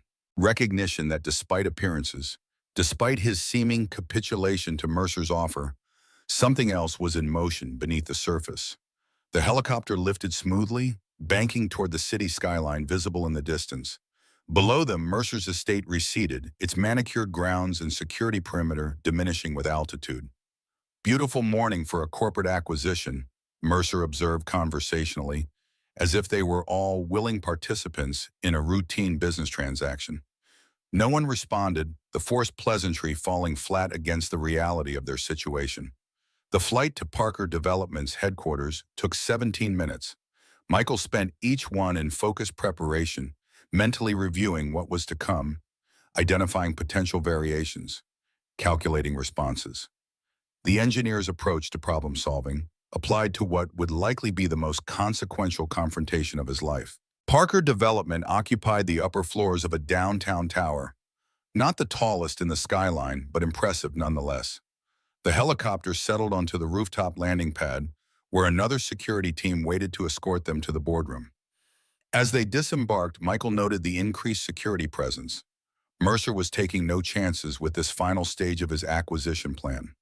Guards positioned at all access points, communications equipment ensuring coordinated coverage, weapons discreetly visible beneath tailored jackets, extensive precautions against external threats. But Mercer's focus on perimeter security had created a vulnerability at the center. The oldest strategic error in history, fortifying against outside attack while overlooking internal weaknesses. The boardroom occupied most of the top floor, its floor-to-ceiling windows offering panoramic views of the city.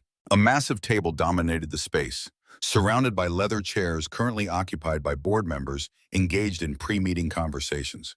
Their discussions faltered as Mercer's group entered, expressions ranging from surprise to concern at the unexpected presence of Robert Parker's daughters.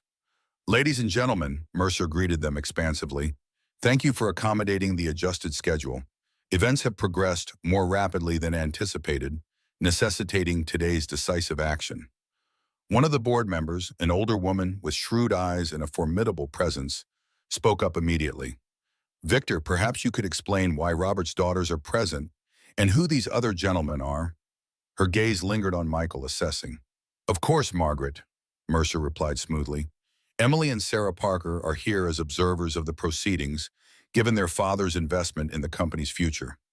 Mr. Foster is a consultant assisting with the transition. The others are security personnel, a regrettable necessity given recent tensions surrounding the proposed merger."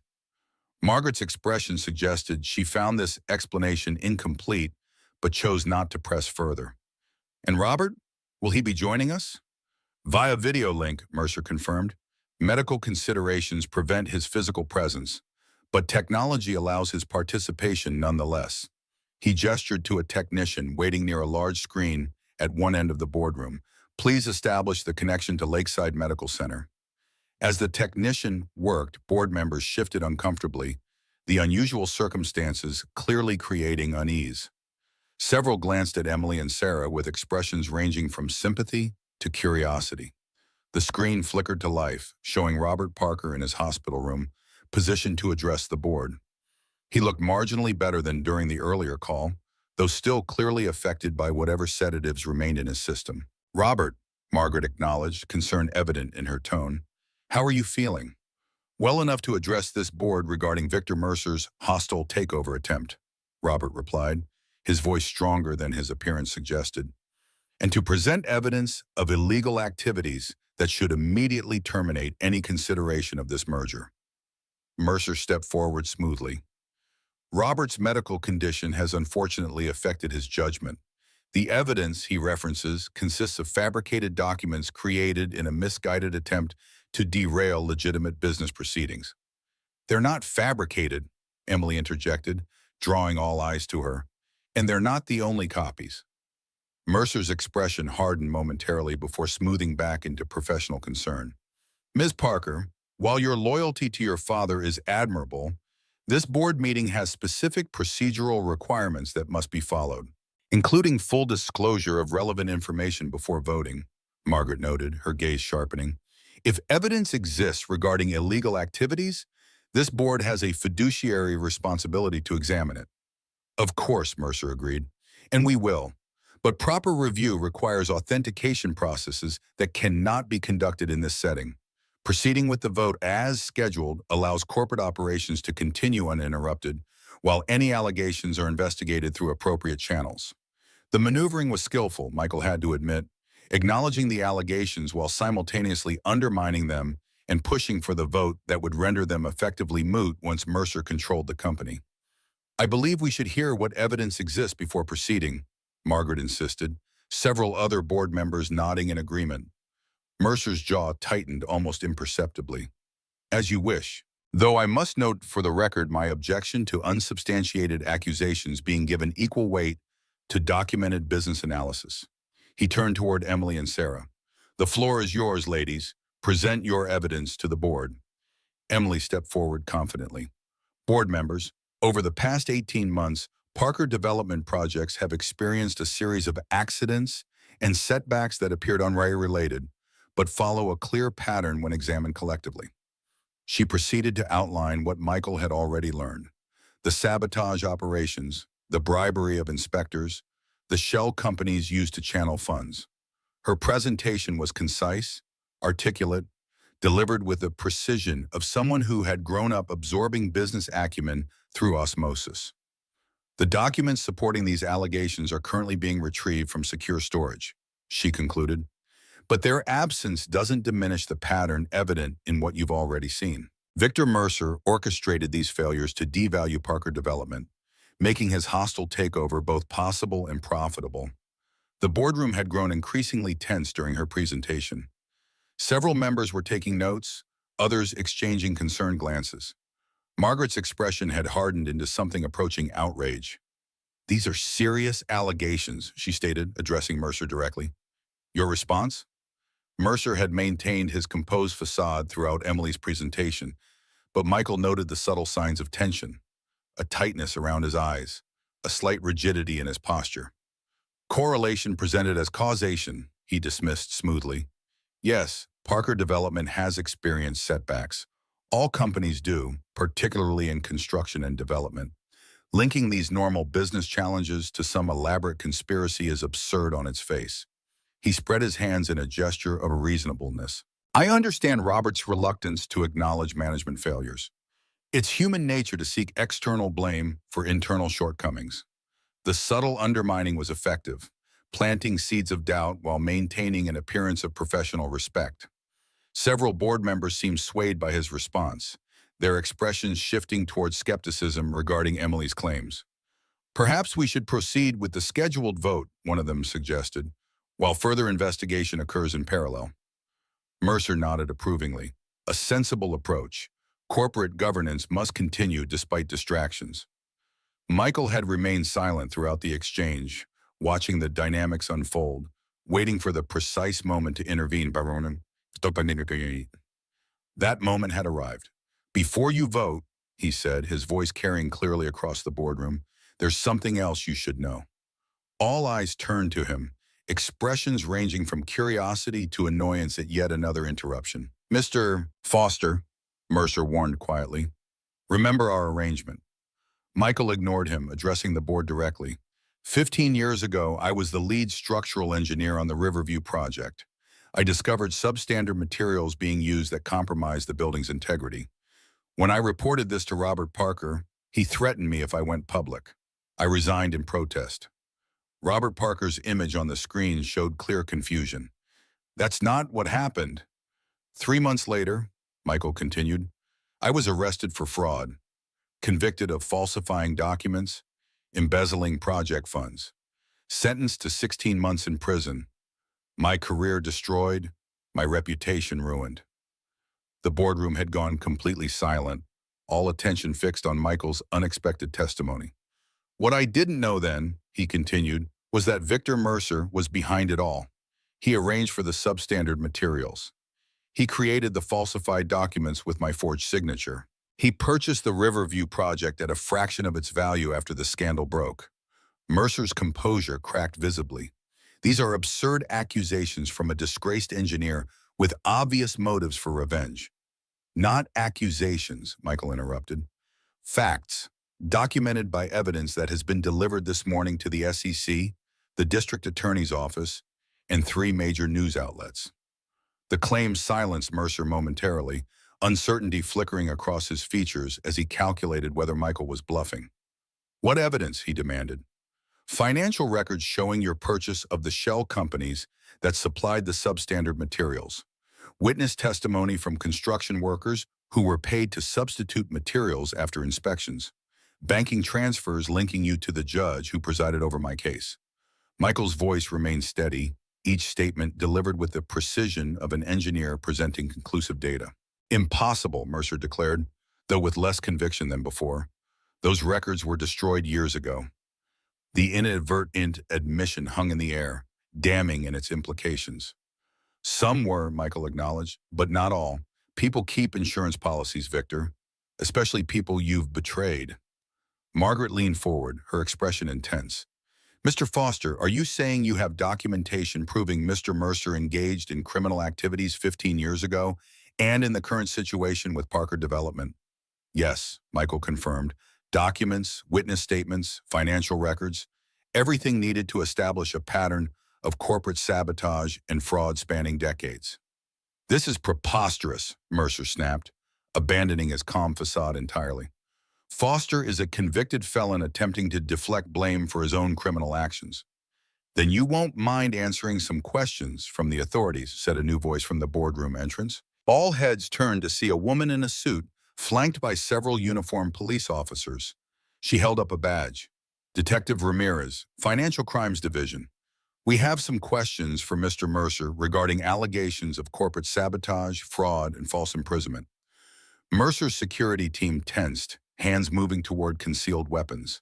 The police officers responded in kind, several drawing their service weapons. I wouldn't, Detective Ramirez advised the security personnel. Adding assault on law enforcement to the charges won't improve anyone's situation. For a moment, the boardroom balanced on a knife's edge of potential violence. Then Mercer made a subtle gesture, and his security team stood down. This is a misunderstanding, Mercer stated, professional demeanor reasserting itself. I'm happy to answer any questions through proper channels. My attorneys will— Your attorneys have been contacted, Ramirez interrupted. They can meet you at the station. Right now, you're coming with us to answer some questions about Robert Parker's involuntary sedation at Lakeside Medical Center and the detention of his daughters at your estate. Emily stepped forward. There's more, Detective. A man named Jim Mason is being held against his will at Mercer's estate, and there's evidence of planned violence against my sister and me after today's board meeting. Mercer's face darkened. Ridiculous fabrications. Where is your evidence of these outlandish claims? Right here, Michael said, producing his phone. He pressed play on a recording. Mercer's voice emerged clearly from the device. A regrettable car accident, perhaps. After their father's medical crisis, the strain was simply too much. Tragic, but these things happen. The boardroom fell silent as the implications registered. Mercer's expression cycled through shock, fury, and finally calculation as he sought some avenue of escape from the collapsing situation. That recording is inadmissible, he declared. Made without consent, obviously edited to mislead. Admissibility in court is for judges to determine, Ramirez stated. For now, it's enough to justify further investigation. She nodded to her officers. Mr. Mercer, please come with us. As the officers moved toward Mercer, his composure finally shattered completely. This is your doing, he snarled at Michael. 15 years later, still nursing grudges, manipulating events from the shadows. No, Victor, Michael interrupted calmly. This is engineering. Identifying stress points, calculating load distributions, predicting failure modes.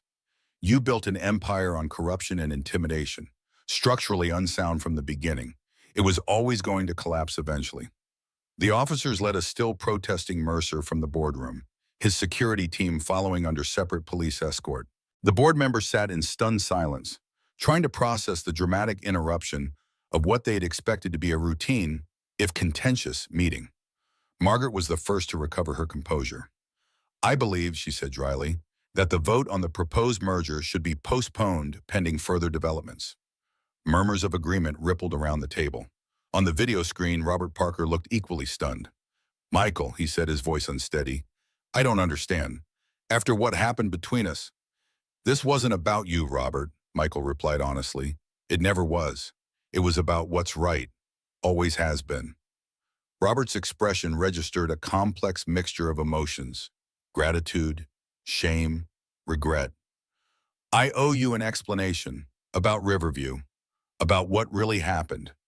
Later, Michael suggested, glancing at Emily and Sarah, who were watching the exchange with intense focus.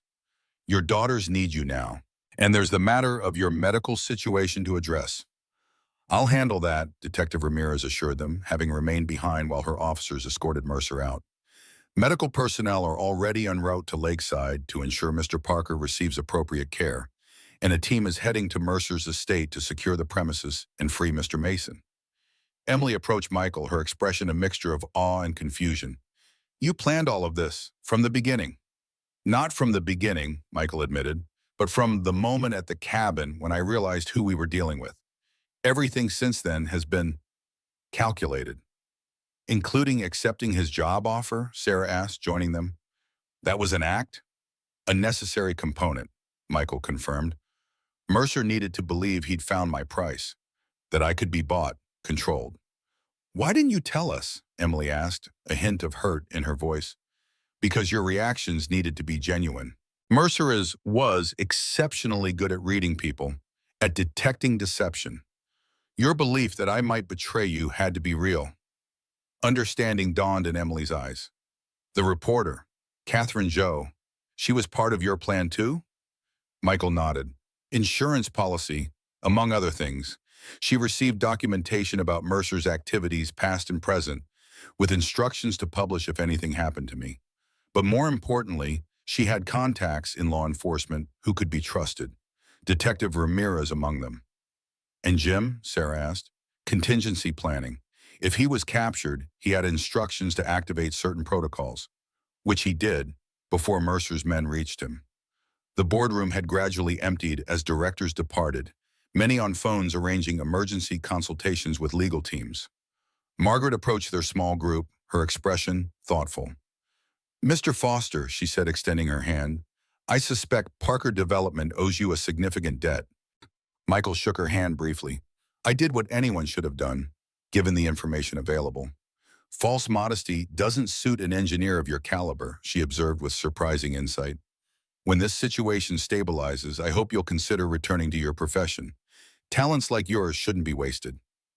Before Michael could respond, Margaret had moved on, joining other board members in urgent consultation about the company's immediate future. She's right, you know, Emily said quietly, about your talents being wasted. Michael shrugged, uncomfortable with the praise. I've adjusted to my current life. Adjusted maybe, but not happy. Emily studied him with perceptive eyes. What will you do now after all this is resolved? It was a question Michael hadn't allowed himself to consider fully, too focused on the immediate crisis, too cautious about assuming positive outcomes. I don't know, he admitted. Go home, I suppose. Rebuild what I can. There might be alternatives, Emily suggested carefully. Parker Development will need restructuring after this. New leadership, new direction. Someone with integrity and technical expertise would be invaluable. The offer or suggestion of one caught Michael off guard. I'm not sure your father would agree, given our history. My father, Emily said firmly, has 15 years of mistakes to atone for, starting with what happened to you. She glanced toward the screen where Robert was engaged in conversation with medical personnel who had apparently arrived at Lakeside. Besides, Sarah and I own significant shares ourselves. We have influence in these decisions. Before Michael could formulate a response, his phone buzzed with a text from Jim. Free and clear, Mercer's men in custody. You crazy, brilliant bastard. We need to talk about your definition of contingency planning. Relief washed through Michael at confirmation of his friend's safety. Another calculated risk that had paid off. Another variable successfully managed in the complex equation he'd constructed. Good news? Sarah asked, noting his expression. Jim's safe, Michael confirmed. Police reached Mercer's estate in time. Emily touched his arm lightly. You saved us all, Michael. Not just from Mercer, but from years of not knowing what really happened. My father has carried the weight of the Riverview scandal for 15 years, never fully explaining it to us. Now we can finally get the whole truth. The truth. Something Michael had sought for 15 years, had sacrificed everything to defend, had finally helped expose. Not just for himself, but for the Parkers, for the employees and shareholders of both companies, for everyone who might have been harmed by Mercer's continuing operations. A structural engineer to the end, identifying weaknesses and ensuring they didn't lead to catastrophic failure. What happens next won't be easy, he cautioned. Investigations, possible trials, media scrutiny. Mercer still has resources, connections. This isn't over. But we're not facing it alone anymore, Sarah pointed out. That makes all the difference. Not alone, wow.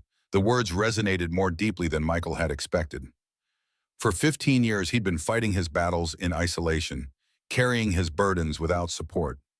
Now somehow, he'd found himself part of something larger, a makeshift alliance that had evolved into something approaching friendship. Or perhaps something more, he thought, catching Emily's gaze and the warmth it contained.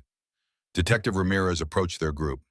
We'll need statements from all of you, comprehensive accounts of everything that's happened, but it can wait until tomorrow. You've been through enough for one day. Jim Mason, Michael began, is fine, Ramirez assured him, being checked by paramedics as a precaution, but no serious injuries. He's quite eager to speak with you. One by one, the remaining pieces fell into place. Robert Parker was being transferred to a different medical facility, one not influenced by Mercer's connections. The board had officially postponed any vote on the merger until investigations were complete. Catherine Joe was already working on what would likely be a career-making expose of corporate corruption spanning decades. And Michael Foster, the disgraced engineer from the end of Maple Street, had engineered the most important structural rehabilitation of his career, not of a building, but of lives, including, perhaps, his own. Come on, Emily said, gently taking his arm. Let's get out of here. There's someone I think you'll want to see. Who? Michael asked, allowing himself to be guided toward the elevator. Emily smiled, the expression transforming her tired face into something that made Michael's heart skip unexpectedly. Your friend Jim, of course. And after that, maybe it's time you called your children. Some stories are better told in person than over crackling phone lines. As they left the boardroom, Michael felt something he hadn't experienced in 15 years. The weight of failure and regret lifting slightly, replaced by the unfamiliar lightness of possibility. Of future rather than past. Of structures yet to be built, rather than those left in ruins. The elevator doors closed, carrying them downward and outward, away from the confrontation and toward whatever came next. For the first time in 15 years, Michael Foster was truly on his way home. 3 months later, the house on Oak Lane wasn't large by suburban standards, but after years in the duplex at the end of Maple Street, it felt palatial to Michael. 3 bedrooms, a spacious kitchen, a backyard with actual grass rather than cracked concrete. Most importantly, it had a room specifically designated as an office, where engineering drawings now covered the walls and a drafting table stood by the window. He was working at that table when the doorbell rang, precise, measured tones rather than the harsh buzz of his old place. Michael straightened, rubbing his neck where it had stiffened during hours of focused work. Consulting for Parker Development required the same attention to detail as his former engineering career, perhaps more given the scrutiny the company now faced. Emily stood on his doorstep, looking different from their first meeting in so many ways. No longer rain-soaked and desperate, she radiated a confident professionalism in her business attire, though her smile remained the same, warm, genuine, slightly hesitant when directed at him. Working late again? She asked as he invited her in. Lost track of time, Michael admitted. The Jefferson Street project has some interesting structural challenges, which you're solving with your usual thoroughness, Emily observed, glancing at his office as they passed. The project manager said your recommendations have already saved us potential complications down the line. Michael shrugged, still uncomfortable with praise despite the validation of his return to professional work. Just doing my job. And doing it exceptionally well, Emily insisted, following him to the kitchen where he offered coffee. The board is impressed, Dad especially. The mention of Robert Parker no longer triggered the automatic tension it once had. The truth about Riverview had finally emerged during Mercer's investigation. How Robert had indeed authorized substandard materials, but under pressure from investors, including Mercer. How he'd threatened Michael to protect the project, then regretted it immediately but been too proud to rectify his mistake. How he'd been genuinely shocked by the fraud charges, never suspecting Mercer's deeper manipulation. Not exoneration, but explanation. Enough for Michael to accept the consulting position with Parker Development, though he'd declined a full-time role. Some bridges couldn't be completely rebuilt, only carefully reinforced. The kids arrive tomorrow, Michael said, changing the subject as he poured coffee. First visit to the new place. Emily's expression brightened. That's wonderful. How long will they stay? 4 days. Kevin's between semesters, and Laura managed to get time off work. The excitement in his voice was impossible to suppress. They're actually looking forward to it, I think. Not just doing it out of obligation. The gradual reconciliation with his children had been the most unexpected outcome of the past months. Their initial skepticism at his involvement in exposing Mercer had slowly transformed into cautious respect, then genuine interest in reconnecting. Weekly phone calls had become video chats, then plans for in-person visits, healing measured in small increments, like all-important structural repairs. They'll love the house, Emily assured him, and they'll be proud of what you've accomplished. What he'd accomplished. Sometimes it still seems surreal. Mercer facing multiple federal charges, Parker Development rebuilding its reputation under new leadership, Michael himself consulting on projects that would shape the city skyline for decades to come. And then there was Emily. Their relationship had evolved gradually from reluctant allies to friends to something not yet defined but increasingly important to them both. Professional boundaries kept things complicated. Her role as acting CEO of Parker Development while her father recovered, his position as a consultant to the company. But the connection that had formed during those intense days of danger had only strengthened with time. I brought something for you, Emily said, reaching into her bag. Came through officially today. She handed him an envelope bearing the state seal. Inside was a formal document with legal language that took Michael a moment to process. When he understood, his hands trembled slightly. Full exoneration, he read aloud. All charges vacated, record expunged. 15 years late, Emily acknowledged softly. But official now, your name is cleared, Michael. He stared at the document, emotions too complex to immediately identify washing through him. Vindication, relief, a strange sense of loss for the years that could never be reclaimed. Thank you, he managed finally, for pushing this through. You did the hard part, Emily reminded him. All I did was ensure the system finally worked the way it should have from the beginning. Michael carefully returned the document to its envelope, placing it on the counter with the reverence it deserved. His professional reputation could never be fully restored. Too many years lost, too many connections broken. But his name was clean again. His children wouldn't have to carry the burden of his supposed crimes. Some structural damage could be repaired after all, even after years of neglect. There's something else, Emily said, her tone shifting slightly. Something I've been meaning to ask you. Michael looked up, noting the sudden nervousness in her demeanor. The company has a project starting next month, redevelopment of the old waterfront district. It's significant, multiple buildings, public spaces, infrastructure upgrades. She hesitated briefly. We need a project director, someone with both technical expertise and unimpeachable integrity. Sounds important, Michael acknowledged, not yet seeing where she was headed. It is, career-defining potentially, which is why I'm hoping you'll consider taking the position. Full-time, not consulting, leading the entire engineering team. The offer caught him completely off guard. Emily, I've been out of full-time engineering for 15 years. There are more qualified— No, she interrupted firmly. There aren't. Your work these past months has proven that. Your skills haven't diminished. They've been refined by everything you've experienced. Her expression softened. Besides, this project needs something beyond technical qualifications. It needs heart, vision, a commitment to doing things right regardless of pressure. The description resonated more deeply than Michael wanted to admit. Engineering had never been just a job for him. It had been a calling, a way of creating structures that improved lives, that stood as testament to human ingenuity and care. "I'll think about it," he promised, knowing even as he said it that he was already calculating possibilities, envisioning approaches, feeling the familiar excitement of a challenging project taking root. Emily smiled, recognizing the look. "That's all I ask." She glanced at her watch. "I should go. Let you prepare for your kid's visit." Michael walked her to the door, the comfortable silence between them speaking to how far they'd come from that stormy night when she'd appeared on his doorstep. "Emily," he said as she stepped onto the porch, "about the project and everything else, I just want to say—" Words failed him, inadequate to express the complex gratitude he felt, not just for professional opportunities, but for the chain of events that had pulled him from isolation back into connection, back into purpose. She saved him from his inarticulacy with a gentle touch on his arm. "I know, Michael. Me too." As she walked to her car, Michael remained in the doorway, watching until she drove away. Then he returned to his office, to the drawings spread across his drafting table, to the work that had once defined him and might again.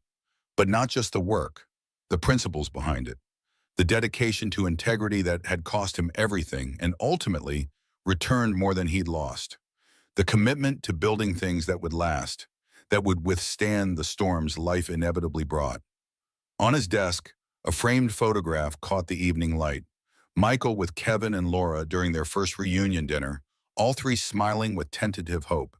Beside it, a newer addition, Michael with Jim Mason at the courthouse after testifying against Mercer, arms around each other's shoulders in the solidarity of vindication.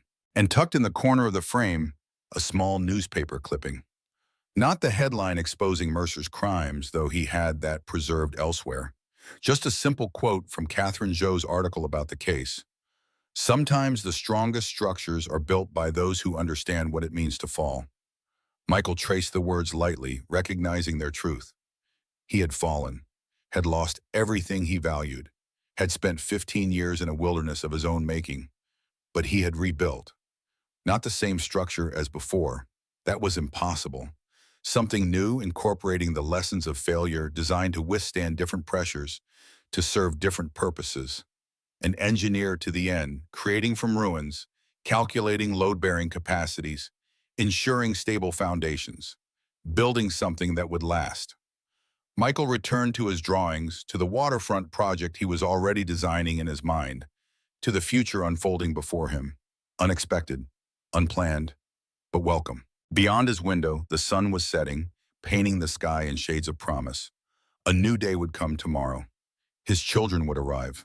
Work would continue. Life would go on, not as it might have been, but as it now was, reconstructed, reinforced, renewed.